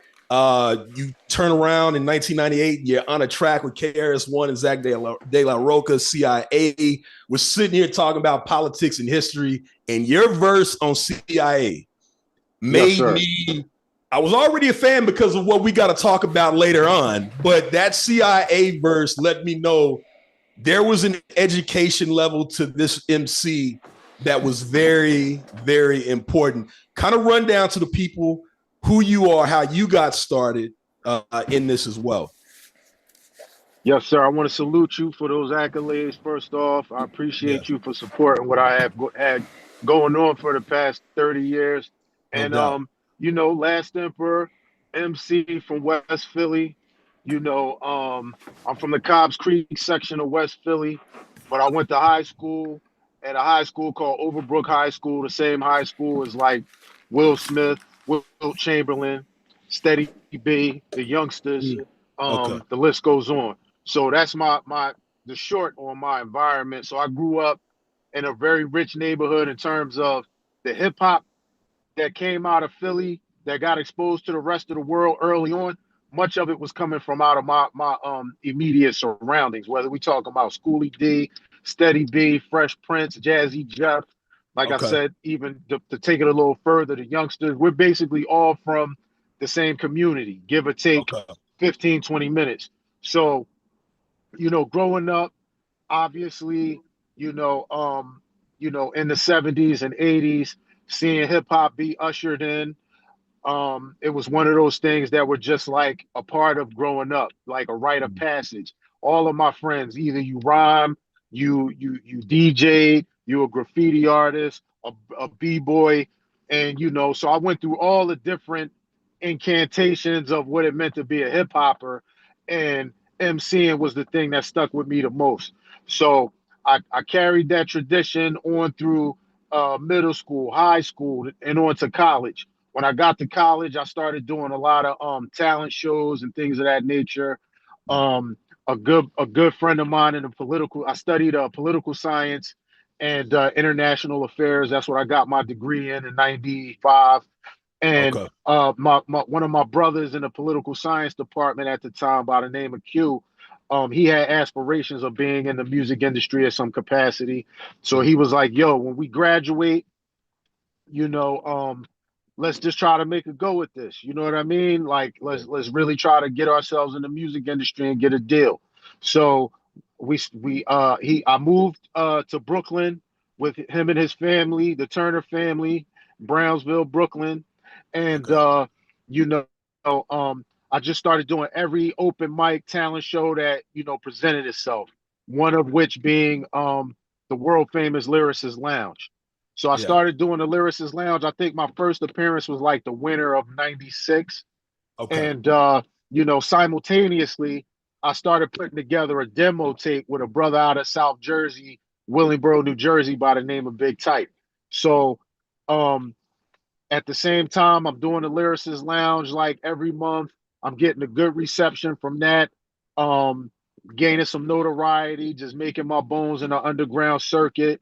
And the record that you aforementioned, CIA with KRS, was presented with KRS-One and Zach De La Rocha of Rage Against the Machine was Yeah. presented to me. They said, "Yo, how would you like to do a song with KRS-One?" I said, "Of course I would." Man. How would you like to also be on a track with Zach De La Rocha of Rage Against the Machine? Again, another no-brainer. And that's how that came about. And it ended up being released on the Lyricist Lounge Volume 1. Now, do you know when I first got that album, Lyricist Lounge Volume 1, that song, and again, this is like my first listen, CIA was like, to me. Right. And one day I just sat there and listened to that shit, like just the lyrics. Because at the time, sir. I'm not into rock, so I know who Zach De La Rocha is, but I'm listening to his verse. Right. Then I turn around and listen to your verse. And I'm like, yo, this shit is crazy. And I say this with all due respect, because he is one of my favorite artists. He is the GOAT to me. KRS, dope verse. Yes, sir. And I'm not just saying this because you're on here.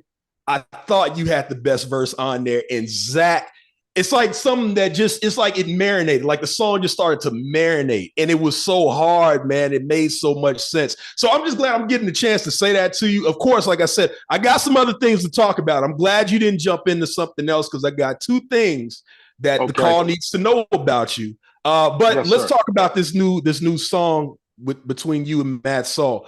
It's called Mainline. Is that correct? Yes, sir. Mainline. Yes, sir. Mainline. Yeah, Mainline. Dealing with the theme of travel, and it's a dope record. Madsol, his production style has been always something that I enjoyed and felt was challenging. And it's almost like when I get one of his tracks, the lyrics almost write themselves. So I definitely just I just wanted to kind of touch on me jumping on the train, starting out in Philly, then jumping on the train headed to New York or the bus headed to New York, and then jumping on the train system once I got to New York and meeting him up in Brooklyn and recording. So that's pretty much the gist of Mainline. That's what's up. That's what's up. We're gonna get into the track. I think CL has it ready because I'm gonna be honest with you guys. Oh, go ahead, Madsol. Go ahead. Yeah, Mainline. It's not on Bandcamp right now. Okay. But it will be. But we do have a teaser video. We usually do like little short videos because of people's attention span. I try not to, blast out everything all at once to them. But we do have a teaser on our website. So the whole theme is each of our project, and we might be the first people to do that since I do have a technology background. So what I'm doing these days is each of our project will have its own website. So for this project, people can go to thelasemperor.com MADSOLDESAR.com, and that website is only mainly for mainline. And then we also have hiphopmainline.com. So once you go to that, it'll direct you directly to our website, that I just mentioned earlier. So Hip Hop Mainline is pretty much going to be something for all artists all around the globe. You'll be seeing we're going to feature, whoever we have collab with right now first, and then we're gonna open the site for a collective of artists, all around the world that wants to be a part, kind of like a community, type thing. Yeah, that Hip Hop Mainline will be. Well, I'll say this, man, because usually I'm usually on it ahead of time. I haven't heard this track, so I'm waiting to hear it. CL, I think you got it queued up, you got it ready to go. Yeah. Let's get in the main line from The Last Emperor and Madsol Desar. I think that's what it is. CL there? Is he still there? CL, where you at? There we go.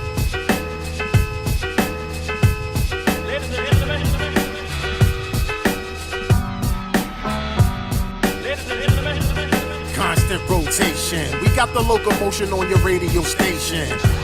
Pulling up to your location with a brand new dance that is sweeping the nation. I keep it moving like an uptown train, but all the haters see the meaning of my shutdown game. See the ones that pay can be the ones that stay. We knocking over anybody trying to run that play out of the way. Running over them with no remorse. I rode in a battle on an iron horse. For any 2-bit rapper trying to go for yours, step in and stand clear of the closing doors and keep it moving on the main line. Keep it moving on the main line. Keep it moving on the main line. I hear a lot of MCs make hefty claims, but they all look small when I catch these lames. They run around downtown snatching chains while I take down whole trains like Jesse James. Whoa, brother, let's be frank. A lot of y'all crawling on an empty tank. I ain't in no gang, but don't test my aim. The original boom bap is the set I claim. And keep it moving on the main line. Keep it moving on the main line. Keep it moving on the main line. Keep it moving on the main line. Black Magic, Rap Hazard, Black Rhino, Tax Rappers, Wax Rappers, Black Vinyl, Black Cannon, Black Stallion, No Bridle, Manhandle, Whack Rappers, Snatch Titles. Pack violence within these 8 lines on so many suckers that I'm wanted for hate crimes. A piano, a drum, and a bass line here to take mine and keep it moving on the main line. Keep it moving on the main line. Keep it moving on the main line. Keep it moving on the main line. Keep it moving on the main line. Clap your hands.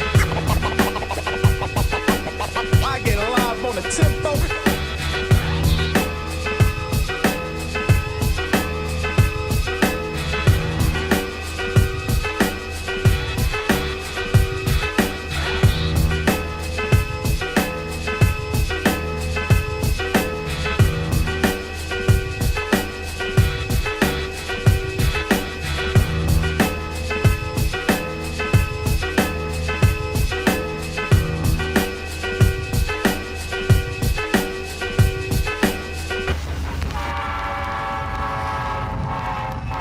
Yeah, see, Madsol, the DJ in you knew to give a little space at the end for the DJs to get out of, and in the beginning, man. Dope shit, man. Dope shit between you and Last Time.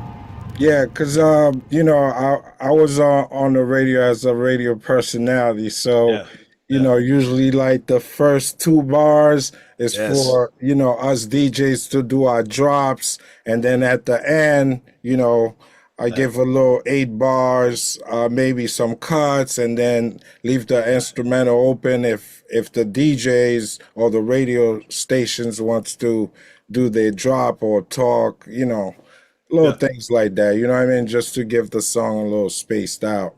Well, I appreciate it because I need that. after last embody these them verses. And that's what I'm saying. Last imp, man, like one thing that I like when I hear folks that, and I don't want to age you out because I'm just gonna let people know I've been listening to Last Imp. I was in high school. I'm 46. And I was in high school listening to Imp, and I like the fact that I still hear like you've been in the gym. You know what I'm saying? Like you haven't left the gym. You're still in there, man. I appreciate that. I appreciate that. And you know, for the record, I'm one of these artists, man. Like it is what it is, age wise. I earned every gray hair in this beard. I'm 54 years old. I feel great. You know what I mean? You know, so yeah, man. And I think that's something that, you know, we have to definitely big ourselves up for. There's nothing wrong with you know, there seems to be a tinge of ageism in the atmosphere as it in regard to hip hop. And we want to change that we definitely want to change that narrative, because a lot of the music that I'm hearing coming out as of late that I really enjoy has been coming from people that are my age and sometimes even older. So I appreciate you, man, for even, you know what I'm saying, for even having us and enjoying these tunes. Oh no, and like I said, we're gonna break down some critical history in one moment. I know we got a question. I'm gonna go to DJ Care Beezy.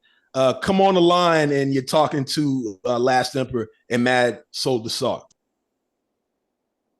Man, I just want to tell you, man, that just took me all the way back to traditional hip hop, which is what made me a fan in the beginning of all of this shit.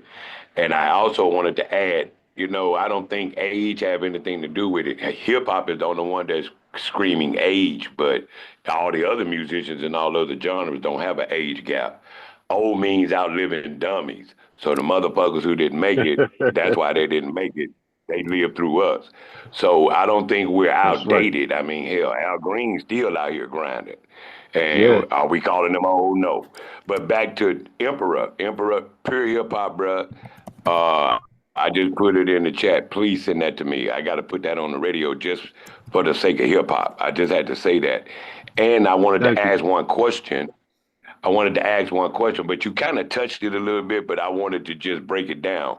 What made you in 2026, since they do put a time limit on us, what made you decide to drop it right now? You know what I'm talking about? Yeah, definitely. Just you know, it would have been out probably a year ago, you know, but whenever he gave me the call, I just started showing up. You know what I mean? So it actually would have been out a year ago. But you know, sometimes one thing that does come with age is responsibility. And sometimes, as they say, life be lifing. So, you know I have a regular and the plan, right? Yes, sir. I have a family and a 9-to-5 job. Man, Soul has a family 9-to-5 job. So you know, sometimes it takes time. It took a little bit of time for our schedules to connect, but you know, it came out when it did, and you know, so it would have been sooner, but you know, we got it done as soon as we possibly could. Well, I salute you, brother, because like I said, as a fan of hip hop, you know, I'm from the South, and you know, I could tell you all of the history like everybody else could tell you about the South and what we had to go through. Yes, sir. But the fact that it's underground, is not at the club, that's where we come in, and that's why we the new A&Rs. I feel like we're the ones that can break it. We doing all of the events, we doing the day parties, we doing the benefit parties, we even, you know, plus the club. So we're the new A&R. So I would like to add that in my repertoire right now. So please email me that, and salute what you got going on, pimp, for real, for real. Hey man, salute to you too, my brother, and peace and much respect to the South. My family is from the South originally, although we live up north now. My people are from North Carolina and South Carolina. So salute to the South, and keep doing what you're doing, my brother. You sound like Frank Lucas. Yeah. Hey, ain't that where Frank Lucas was from? Yes, sir. It's like yes, we sir. watching 100%. the movie all over again. Right, 100%. right. It's like we watch. 100%. Well, I respect that, brother. I respect that, and I salute you, man. Let's keep grinding, man, and salute everybody on the call. All I gotta say is, Kermit, thank you. You are the Godfather, my nigga. You the Godfather. Salute. And just to let people know, man, like I said, Desar, I'm gonna get that from you. That will, if y'all have a DJ pack ready, will be up on Digiwaxx, man. So if you are on the call, if you've never been to Digiwaxx, make sure you go to digiwaxx.com, check it periodically to see when we get the DJ pack up there. CL, the man in charge, what you got to say, man? No, I ain't had to say much, man. First of all, just happy to have, hip hop royalty in the house on both sides. Shout out to me. Madsol and I go back for some years, and he already knows, and to have the last emperor on is just a blessing, which is dope. I had a basic question, which was, how did you decide your name?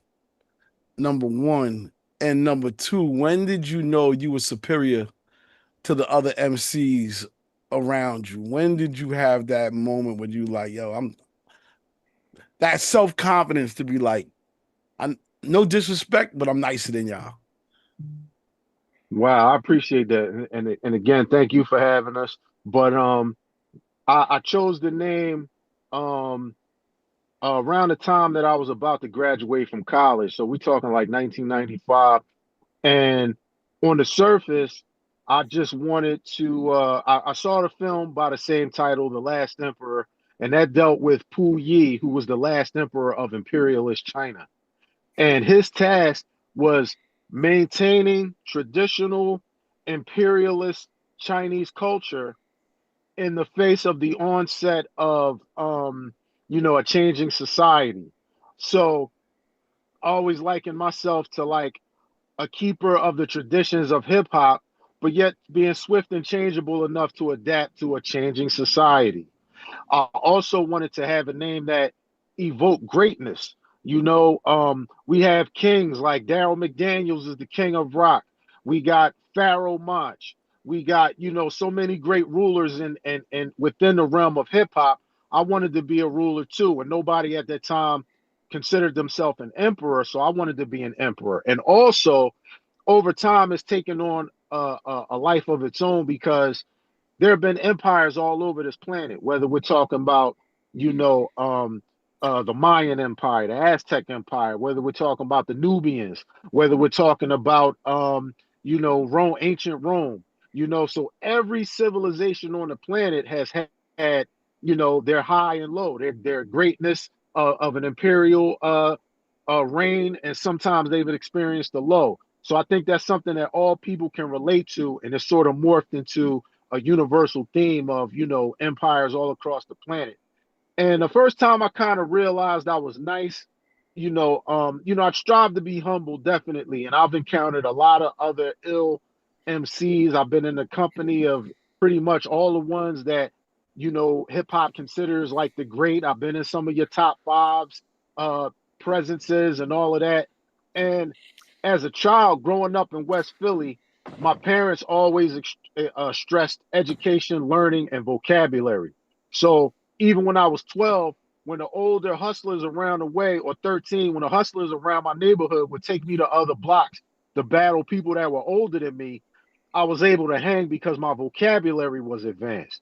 So that's probably around the time that I knew that I had something special, probably about 13, 14, and just being in West Philly and rhyming against people that were sometimes twice my age. See, and this is why I've been a fan, man, because initially hearing you as a person who likes history, there would just be certain things you would say in rhymes where I'm like, man, no one is saying this. Even back then, I know a lot of times, a lot of revisionist history, like, oh, everything was balanced and everything was good back then. But a lot of people still were not saying a lot of things you were saying in rhyme back then, man. Like I said, we're going to get into something else that I got to ask you about. I know we had another question. I don't know where my man was.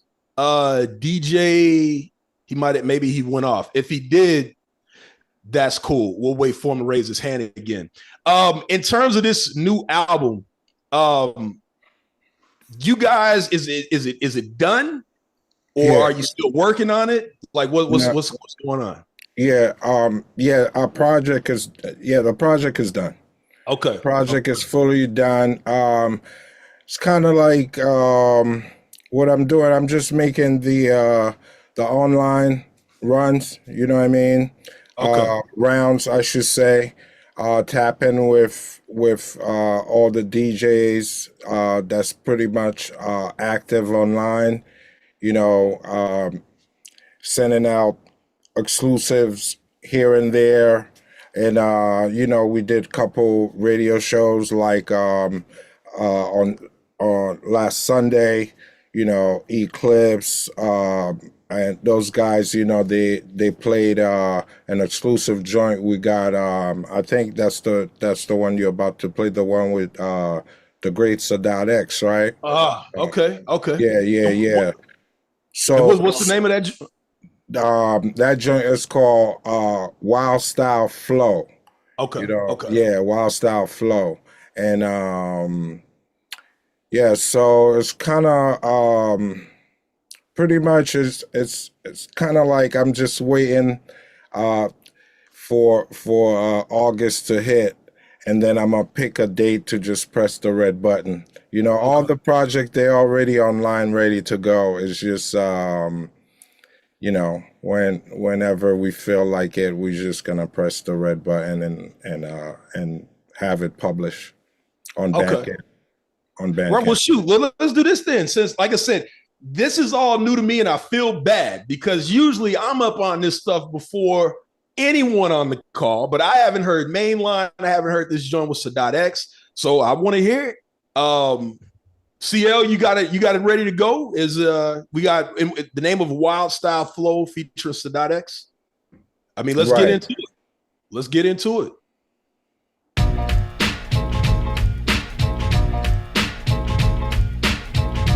Hey yo, check it out. This is C.X. the hip hop mainline thing with DJ Madsol Desar, Last Emperor.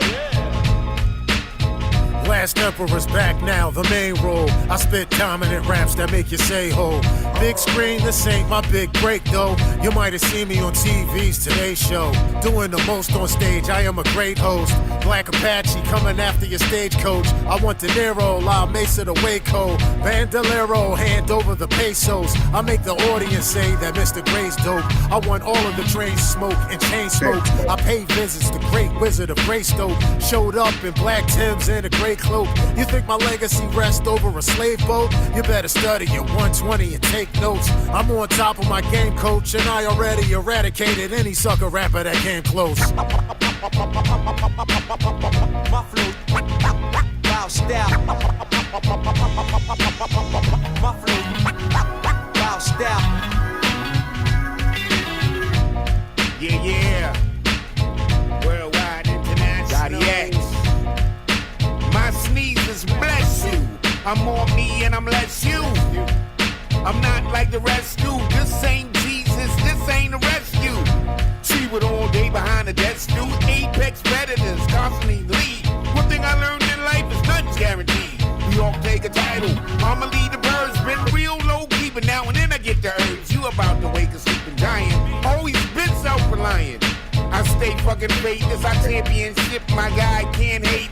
Damn, I'm finally straight. Free of life's weight. The great .X marked the date. New York still the center. .X still stays the inventor. Yeah.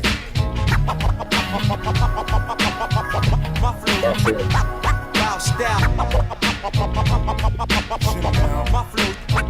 flow, wild style. I don't know Epstein got MPC files and folders. Whoever want beats, some beats got released through that beats. Off balance nigga featuring Edo G. See, I'm a Boston legend. Ain't got no time to cry over speakers monitors. Shit got on my nerves. Went back to Brooklyn and rolled my herbs. I did back on the MPC sample. On a small one, this instrumental. It's nice music, baby, international. Can't wait to visit Nas Casino. Like Run DMC, here I go. My flow's wild style. My flow's wild style. My flow's wild style. My flow's wild style.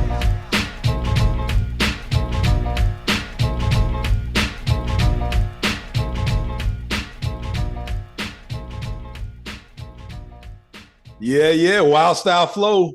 Last Emperor, Madsol Desar featuring the legend Sadat. Madsol, you know, we didn't forget you got on the mic a few times back in the day as well, man. So yeah. I got a few albums out on my Bandcamp. You know what I'm saying? No doubt. You know, I love working with the Last Emperor, of course. You know what I'm saying? And you know, I always send him a batch of beats, and whatever he picks, it's a go with me. You know, it's always been like that with me with artists I work with anyway. You know, I send them a batch of beats. Whatever they pick is, you know, it's a go on my end. You know what I mean? And then once I grab the vocals, then I you know, I figure it out from there. But I do have my solo stuff on my Bandcamp, madsoldesar.bandcamp.com. And where also you'll find all of our project. And before this album, we had another album. We got an album on there. You guys should please check it out. It's called Program. And that album was Bandcamp. You know how they pick their best album for the year, and Program was one of Bandcamp pick best album 2024. So we going for that torch again. And who else is featured on the album besides Sadat? If you don't want to spoil it, you know. I don't want to spoil it yet, because I still got a gap of time to play around. But no, see, Mainline. There's a Mainline 1 album and Mainline 2 that's going to drop at the same time. So Mainline 2 is an EP. Like I was telling you about the whole hip hop mainline thing that we're about to do. So we drop in an EP. The EP is gonna have all the features, and then a Mainline 1, it have about like I think 12 to 13 songs where it's only just me and Last Amp. On Mainline 1, and Mainline 2 will have, that's the EP. It will have the features. That's what's up. DJ Old School, what you got to say, man? What's good? What's good? DJ Old School, Saytown, San Antonio, Texas, repping. And that was dope shit y'all got there, man. Thank you. Dope shit. And you know, it just brings me back to, I mean, I'm from Arizona and I'm transplanted into Texas, but I've been, you know, my pop was in the military, so I've been all over the world. And New York hip hop seems to be like the best shit to me. I've always loved New York hip hop, and I think that's really where the origins of hip hop really began, was in New York, and you know, the Jamaican ska culture and all this hard beats and that dope hard beat, you know, it's kind of infectious. You know, you got that sound that's kind of, you know, reminiscent of Gang Starr or even, you know, you could have been in the production team of Wu-Tang or something. You know, it's got that New York vibe to it, but your lyrics is on point. I'm questioning, would you, you know, I'm not trying to compare you to them team or saying that you're biting on their style or nothing, but you got that same vibe to me, is that, you know, of course, you know, that New York hip hop, deep roots hip hop like Wu-Tang and Premier that I was mentioning. Those are the, you know, like some of the pioneers. Or would you be like wanting to work with people like that, or have you worked with them in the past? You know, it sounds like you have worked with them, you know, or could work with them, you know, and blend right with them, you know, and make good hits with them too, you know. You know, Premier's still around, of course. You know, Guru, you know, rest his soul, you know, ain't around no more. But you know, reps some shit like that types, you know, or, you know, vibe. You know, are you into that? Yeah, 100%, man. No, I mean, even if you, for you to even mention us in the same breath with those artists is a tremendous honor. You know, they pioneered so many things as far as hip hop, whether we're talking about Gangstar or obviously the Wu-Tang Clan. I've opened up a few shows for Gangstar over the years.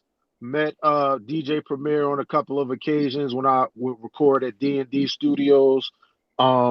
I've got songs with the RZA from Wu Tang. We got a song called "He Lives." That's on the internet. That's all on YouTube. I got a song with Killer Priest called "Circles." So definitely the Wu Tang. Those are my brothers. Gangstar, always. Again, it's just for you to even mention us in the same breath with them is a tremendous honor. So who was doing the And cutting and scratching on that last joint? Madsol. Madsol. Oh man. Yeah, I do. Yeah, all the production cuts, the beats, of course, cuts, all of our album covers, the websites, all the coding, and all that stuff is me. And to go back to what you were saying earlier, DJ Premier is a good friend of mine. You know what I'm saying? Someone I respect a lot. Guru, is definitely a good brother. May he rest in peace. And the year before, Guru passed away, I had booked him in Chicago. So we went out to Chicago, and that was the last time I saw him. And when I booked him over there at the spot is called, it's a pretty famous theater where they do hip hop shows up in Chicago. So the year prior to him passing, I'm the one that had booked him in Doo-Wop. So we left Brooklyn and we went to do that show, and that was the last time I saw him. And I used to go back and forth in the studio because I also work with Crumb Snatcher. Around that time, Goo had him on his label. Yeah. So I was always going back and forth to the studio with Crumb Snatcher, while he was working with Guru. So I interact with him a lot. And then as far as, the homie RZA, I work with Takeda for a minute. She's still good people. So I used to interact with RZA a lot during that time while I'm working with with tech. So yeah, man, everyone you mentioned, it's pretty much people I have lots of love and respect for. And some way, shape, or form, behind the scene, I do work with them. Either they license my music or I'm working on something behind the scene with them. So the respect is there. Yeah, man, mad respect for both of y'all, and just to let you know, I'm a sexagenarian, so in my 60s and still rocking it, still like the latest beats. I still can go back to the old school too, way back, and y'all need to keep it up. Y'all still the youngsters. Y'all paving the way. You gotta, you can't let the youngsters lead us. We gotta lead. That's set right. by example. That's right. That's All what's right. up. That's what's up. Peace. Thanks. ECDM experience. Where you at? ECDM experience. Going once, going twice. Going once, going twice. Are you there? Are you there? Well, as we wait for him to get there. Hello. Okay, there we go. Come on. Okay. Yeah, ECM the Experience, Kermit the Superstar Maker. I'm 71 years old, so obviously I recognize the sound. And I'm glad you kept saying Gangstar, because that's exactly what I felt when I was bobbing my head to it while I'm driving here. So I love what you were doing. I love your story and everything you're sharing. It was great.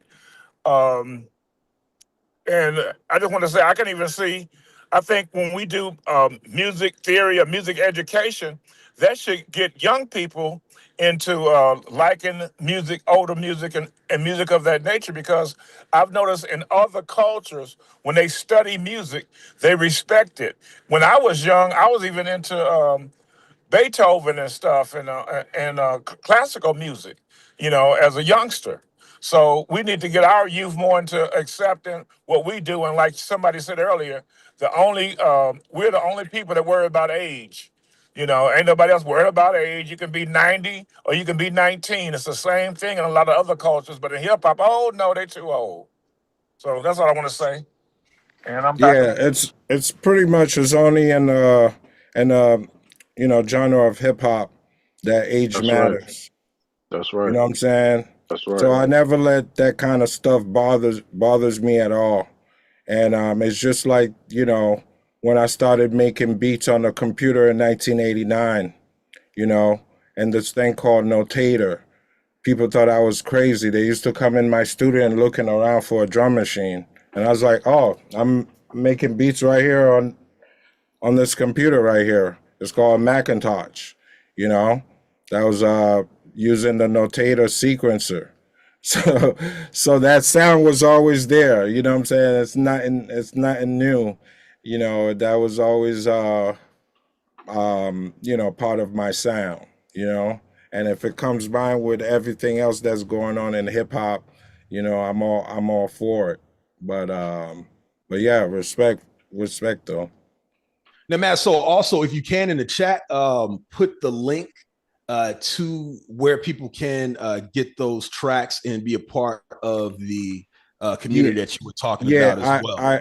I just did. I did. I put in the email, our email, info@thelасtemperor.madsoldesar.com. Yeah, I did type it in there.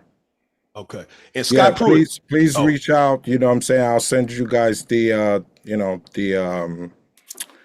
pack. The DJ pack. Yeah, no, we're going to get that from you. We're definitely going to get that from you. Scott Pruitt, what you got to say? Hey, Madsol, I heard you talking earlier about a website that you were developing called hiphop.mainline or hiphopmainline.com, I believe is what it was. And I don't know if you're aware, but there is a domain extension that's made specifically for the hip hop culture and community, and it's .hiphop, and it can replace .com. And as I heard you talking about it, it sounded to me like having mainline.hiphop as a domain name would be a really good fit for you. So I reached out to CL, and he's an ambassador of ours, and asked him if it would be okay for us to give you that domain name, and he said, "Yeah, absolutely." So I'm all for it for the dot hip hop. You know what I'm saying? Thank you. I usually just grab the .com first, which is the basically a formula, and grabbing a domain is usually your best choice in technology is to get the .com first, and then yes, because the hip hop, that kind of stuff came around when when AI and was started presenting itself in our technology world, as we call it, but definitely I'm open to that. Great. Yeah, shout out to Scott. Yeah. Thank you. I'd like to just have CL send you my contact information. Please do. And we'll make sure that you get set up with that. It's going to be free for the first year. So your domain registration is covered for the first year. And where we typically register them at, it's only about $20 a year after that. So it's right. very close to what you pay for a .com. Right. I work with cPanel, so I totally. Okay, then you know all the ins and outs then. Yeah. And again, I'll make sure you guys connect. It's a great platform. Scott is awesome. They bring more to the table than just even the domain. So I'll make sure, because you guys are both tech guys, so I will make sure that circle of a three-way text happens. Right. Now, here's the thing, man. It's time to hop in the DeLorean. The first thing I need to know from Last Emperor, man, this has been something that's kind of been weighing on my mind, and this is going to be something maybe for the call that doesn't know who you are. Yes, sir. Can you talk about the aftermath era for yourself? And the reason why I want to know is because I have a question that I don't, it's a theory. I don't know if there was, I feel like there was a either or that could have happened, but I want you to tell the aftermath story and how you came in contact with all of that. So I mentioned putting together a demo around 1995, an actual demo tape, a cassette tape. That's how far back we going. Right. So I put together a demo with the help of a gentleman out of Willingboro, New Jersey by the name of Big Tyke. Salute to Big Tyke. Yeah. It was like a 4 or 5 song demo. And when I graduated from Lincoln, a friend of mine who was still attending by the name of Dame Dollars. So we go after we graduate in 95, me and Q go back up to Lincoln in like the fall of 96 for a homecoming concert. And as it would happen, I went back to my alma mater, Lincoln University in Pennsylvania, and I opened up for KRS-One. That in itself is ironic. But so during this homecoming concert, I run into Dame Dollars and he tells me, listen, Maul, I can't promise you anything, but when we get out of Lincoln, I'm going out to LA to work at a company called Geronimo Films with my older brother. And he does videos for Dr. Dre. I can't promise you anything, but I can take you. I heard your demo. I think it's dope. I'll take it out there. I can't promise you anything, but I can see that Dr. Dre at least listens to it. So I'm like, oh, yo, that's what's up, Dame. You know, good looking. You know, whatever you could do, make it happen. He kept his word. He got the demo tape. He moved out to LA. And like a year and change later, I ended up getting a call from Dr. Dre and Aftermath saying that they wanted to sign me. Right. And so, now I want to cut you off real quick. I want you to kind of explain. So Aftermath is simply, is this before the compilation or after the compilation with the East versus West on there? Yeah, this is like right after the compilation. Okay. I think that the lead single off of that was Been There, Done That. Been There, Done That. Right. So, you know, Dre was looking for artists. He signed a slew of artists. Myself, Dawn Robinson from In Vogue, King T, the almighty King T. Salute to King T. A bunch of artists. I mean, of course, we all know, you know, as history went on, he signed Eminem. Now, I'm not quite sure whether I signed my paperwork first or Eminem signed his first, but it was like we were simultaneously signed to Aftermath Records. Yeah. Okay. And see, that's the thing that I've always wondered, because at the time, I know it's a lot harder for people to recognize this because things were not documented like that. And if you were not involved with certain hip hop at the time, this would have went over your head. But you and Eminem, you guys were kind of like the same. You were in the same sort of circles, that very lyrical, very, you know, it was independent 12-inch records. And I always thought to myself, was there a toss-up that happened there? And I always wanted to ask you that. And I think like you said, you might not know, but I always wondered if it wasn't Eminem, if it would have been Last Emperor, how that would have went down. Yeah. I mean, I used to wonder that too. I think, you know, and looking back in hindsight, because a lot of times when you're going through things, you know, especially, I mean, and again, we're talking 30 years ago, almost. And, you know, I was still a very young man in respect to things. And so I didn't really know the full scope of everything that was going on. It took sometimes after you go through certain things, you go back, you look at hindsight, you get additional information.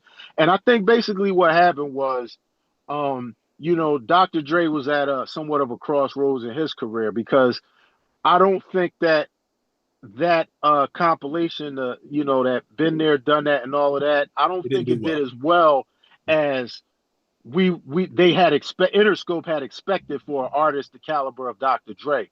So it was like, listen, so, you know, just like, you know, in my 9-to-5 occupation, I had bosses that I adhered to. he's still Dr. Dre. He still has to answer to the Jimmy Iovine's and whoever else is at the top of the hierarchy at Interscope. So their whole thing was, listen, whatever you work on next has got to be the show fire, like, you know what I mean? Dr. Dre, smash, bang up, artist or act. So he signed a bunch of us. Even Eve, who went on to have success with Rough Riders. We were label mates for a minute, and we hung out a couple of times.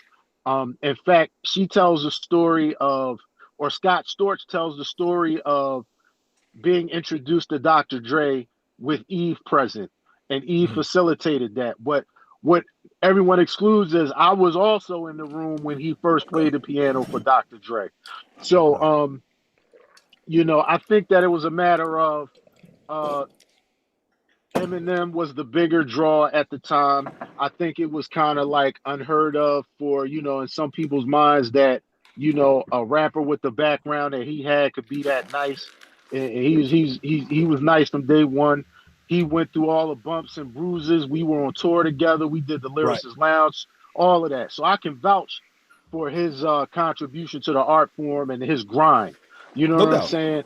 So, they made it a priority. You know what I'm saying? They kind of looked at, okay, Last Stamp, he's dope and all that, but, we got a gazillion rappers that kind of come from his background that are like that. So they kind of gave him the push instead of not just me, but there were other artists on the label as well. Like I said, King T, Eve, the list goes on and on. So yeah, they went with obviously with Slim, and the rest is history. I'm glad that you did clear that up, because again, that was just something that I always thought about. I have another kind of theory in my mind with friends of mine. Let's just say a text thread where we talk about certain artists that were signed to Dr. Dre and the image that would have been needed to stay there. And we're like, okay, well, we see why this person would not have. And it's been talked about, just for those that don't know, LL has talked about it. Rakim, more importantly, has talked about how the image that they wanted him. And I was just like, I wish that something big would have happened for Last Stamp, but even though it didn't, I'm glad that, you were able to keep, your mind, man. So thank you for clearing that up. And let me say this, as a consolidation, I'm glad you mentioned Rakim, because where I come from in West Philly, and I mean just hip hop in general, of course, we all hold Rakim. Come on, man, that's the God MC. No doubt. But here's the thing, it made more sense when I came back to Philly, and a lot of people in my community couldn't understand. You got signed to Dr. Dre and it didn't pop off for you? Like, what happened? So, you can tell people as much as you can, especially at that time. And it's still kind of like, come on, man, you were signed to Dr. Dre. So for Rakim to go out there and be signed also and describe what he went through, it made my situation make more sense. So what you're saying is definitely on point. Yeah, like I said, I've always had that theory, man. Man. Now, I want to do this for the call. We're still in the DeLorean right now. But I have always wanted to ask you about this. We're going to play something right now. And when we come back, we're going to talk about what this is. Hopefully y'all can hear it. To Last Emperor. And the crazy thing is, there's an intersection of hip hop and comic books that, like, back then, and this is, when did that track drop? I heard it in like 97, but when did that track? Was it 96 when that track dropped? When I first, I think we might have played like a snippet at Stretch Armstrong and Bobito. That might have been as early as 96, actually. And it went through a few remixes and things. And that particular mix right there is the one that Madsol did. That's the favorite. Yeah, that's the favorite right there. He came forth and gave the hottest version of it, without a doubt. And that's why I wanted to wait, because having you two on, like I said, I didn't know you guys were going to be on today. And I'm just like, this is the perfect moment to ask them about that track. Because, and let me go back to what I was saying, that intersection between hip hop and comic books, as underground as hip hop could be at that time, it was even more underground to find someone who was into comics, and you would hear it here and there. A lot of people wouldn't realize, oh, Tony Stark's, when Ghostface would say this, was a comic book character. Yeah. Johnny Blaze, when Method Man would say, Raz-Kaz would say certain things in songs, but a lot of people didn't know what this was. But then you go up to 2026 in this 30 years, a song like that drops now, and everybody kind of knows who these characters are. So what going into that song, and I know it was fun making it, but what was kind of your history with that proto culture of comic books and sci-fi and all of that going into that song?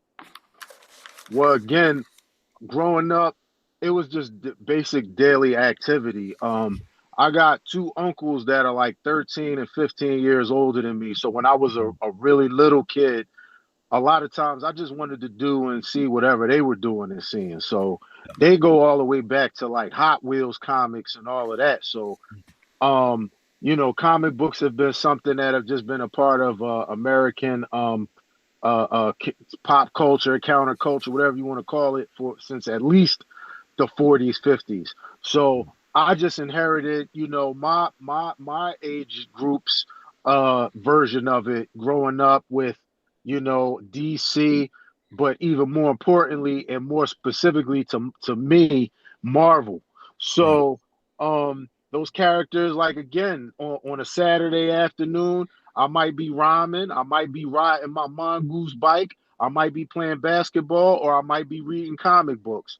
You know what I'm saying? So I just always wanted to incorporate fun things into my rhymes, whether it be, you know, I'm also a huge Star Wars fan, so I wanted to always incorporate Star Wars into my rhymes.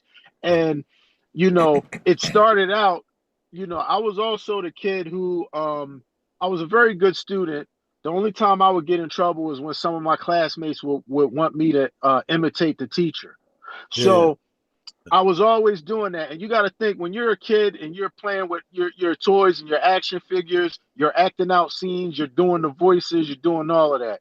So I just took it to the next level, and it started out as a skit that I would do during my my shows, my live shows. My producer at the time, Big Tyke out of Jersey, was like, yo, man, you got to go ahead and finish a whole song doing that. And that's how Secret Wars first came about. Okay, see, I didn't know that. I didn't know that. Man, that song, you know, for me at the time, like I said, I was like 16 at the time. And I read comics. I'm here in Houston, right? And so when it comes to the hip hop that I was listening to, the comic books, I knew who was who. It wasn't a whole lot of us. You know what I'm saying? And when I heard that, it almost was like this, wow. Okay, so yeah, there are people that are into this and into this at the same time. And I thought that was the ultimate thesis. From my point of view, that song, again, grew like moss. Like there would just be moments where people would bring that song up, and it was just one of those underground classics. Was that just my point of view, or were you also kind of getting that too? Is that like the song people always ask you about?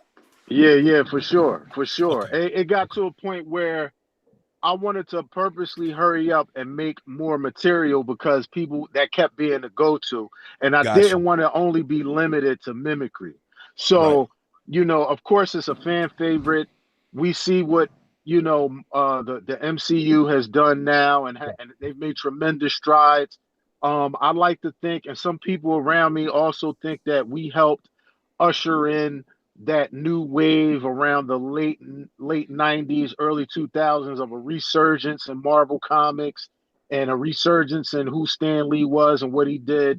And all I did was regurgitate what was placed in me by people like Stan Lee and Jack Kirby and all of that. So definitely. And what I want to say is that, of course, the song took a life of its own. It's probably the song that people know me for as far as pop culture and all of that. And there's definitely a part 3 coming out. I just finished it. You know, I know Madsol has talked about some of his other projects and things of that nature. Well, in 2017, 18, I put out a project with a good friend of mine named Hawk Fillmore. We put out Jungle Gym Season 1. I advise everybody who, if you're a Last Emperor fan, it's a character that I developed called Jungle Jim. It's season 1 of his adventure, so go check that out. Hawk Fillmore and I are like maybe 1 or 2 songs away from finishing our new project, and on that project is going to be the most recent Secret Wars Part 3.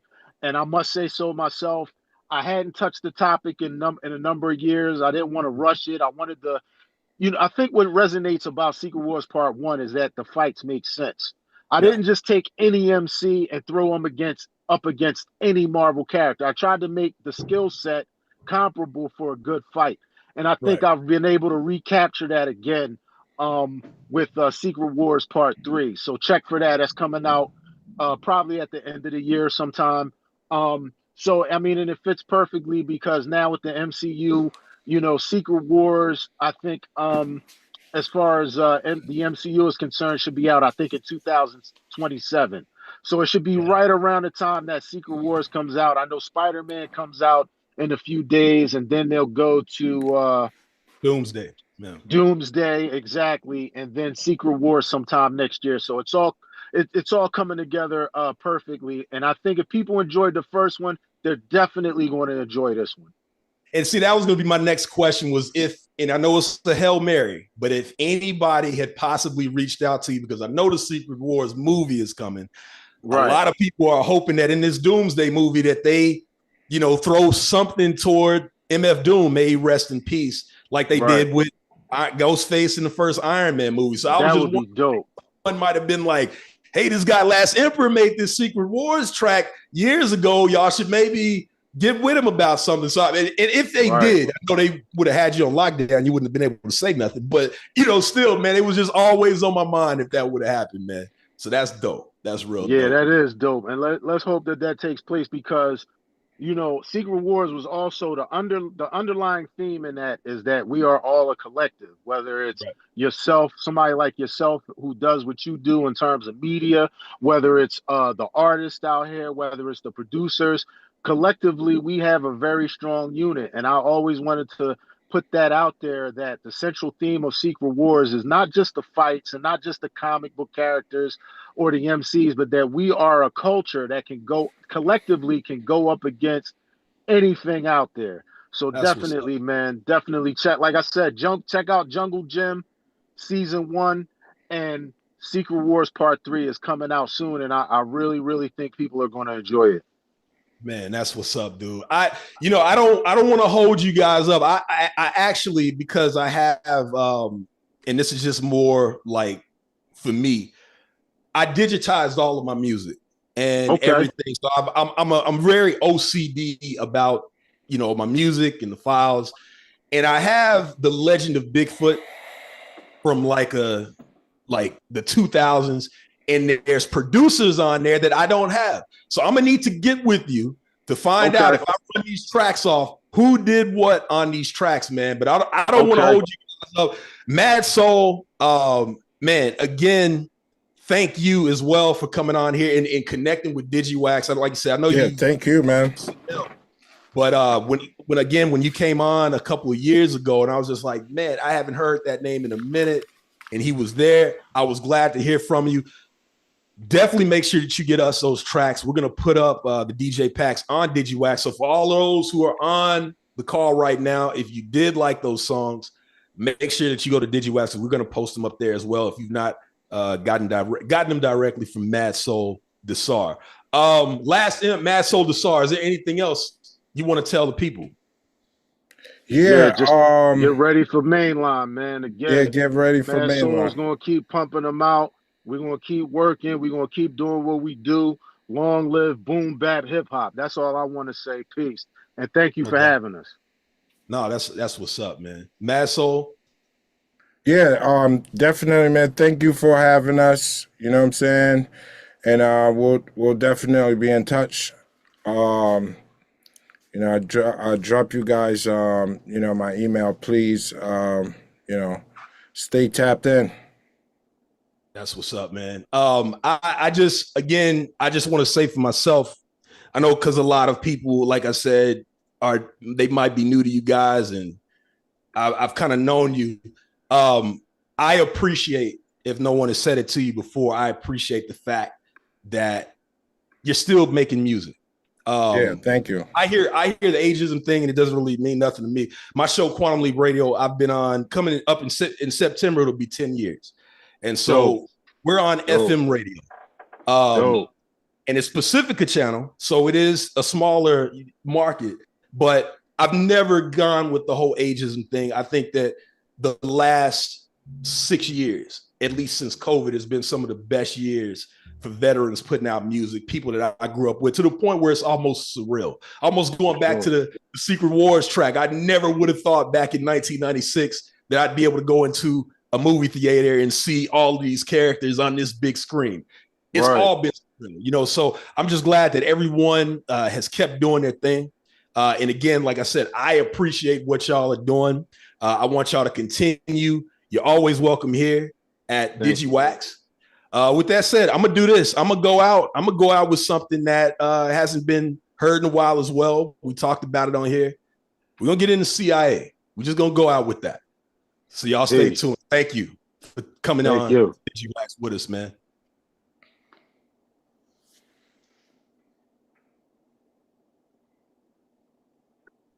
Yeah, man, those were good days. Those were good days, man. Again, shout out to Madsol Desar. Shout out to The Last Emperor.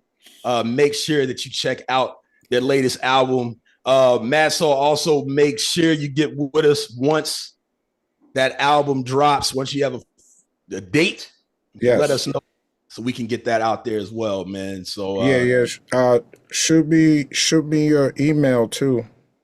No doubt. I'm gonna put it in. Yeah, I'll send that over to you. I'll make sure. All right. I'm gonna shoot that to you in a second. C.O., you still on? You still out there in New York? Are you still on? There he goes. Yeah, I'm still here, man. Just in the cut, checking out, just listening to the joints. Mad vibes, mad flavor. It's just it is what it is. Yeah. So, personally, thank you, C, for having us, man, on here. Absolutely, man. Very important, to what we're trying to do. Yeah, man, it's absolutely important. And the only thing I was saying that I really hope you do either get with Fat Beats or on your own is make vinyl. Cause it's still I'm hearing, the cuts, the scratches, the extended instrumental, we still need that. And the relationship for I work with different distributors, so the relationship is still there. It's just I'll talk to you about that thing saying definitely, but yeah, we'll put that through the pipeline to have vinyl and all that stuff. Yeah, I just want it to happen. That's all. Yeah, that's real talk. Yeah. Word. Yeah, I mean, I'm talking to Eclipse, so hopefully we can make that happen. Yeah. All right, so the band is getting back together again. This is great. Right. Shout out to Eclipse, man. You know what I mean? So it's all family, So no doubt. Word. But go ahead, brother. No. Go ahead. No, that was it for me. I got nothing. Shoot, this was great. This was a great conversation. All right, y'all. Salute. Yes. Word. All right, cool. We will catch up. And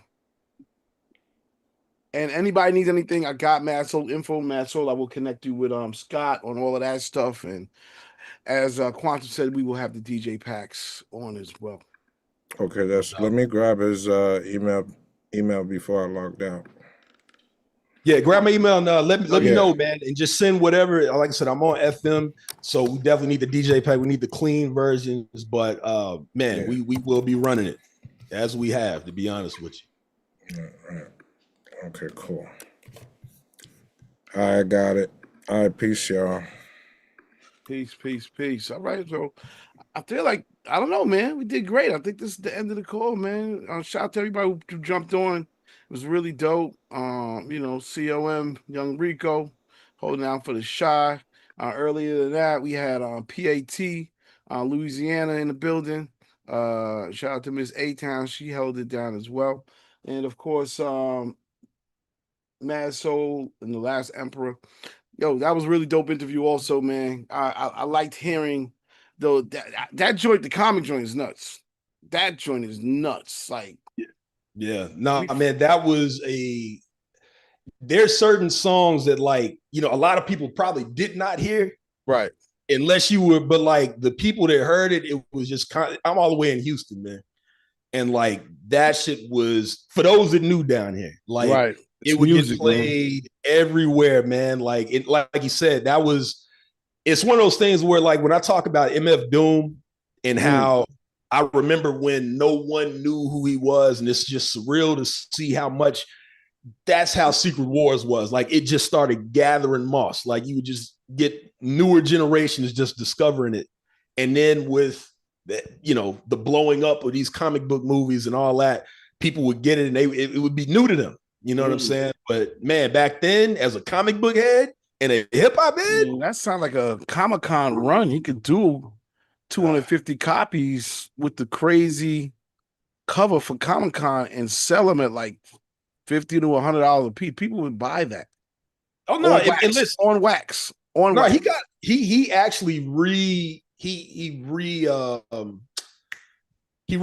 that some years after, and so it's some dope artwork. It's like a part 2 or whatever like that. But he took advantage of it, is what I'm saying. Like, I'm talking to him about something that happened 30 years ago. 10 years after that, he took advantage of it, man. So shout out to Last Emperor, man. Like I said, I didn't know he was gonna be on. I'm glad I got to talk to him, man. Those are questions I've had for years. Good stuff, man. That's what I like to do. All right, well, I think we're gonna end it. It was a great day. Shout out to everybody again, man. You know, and we're gonna keep it pushing. We will be back next week. I'm gonna try to get the God on. I have a plan on what to do. Oh, really? So I'm gonna try to get the God on. Not gonna talk about it too much. Okay. But I feel like this is the right time.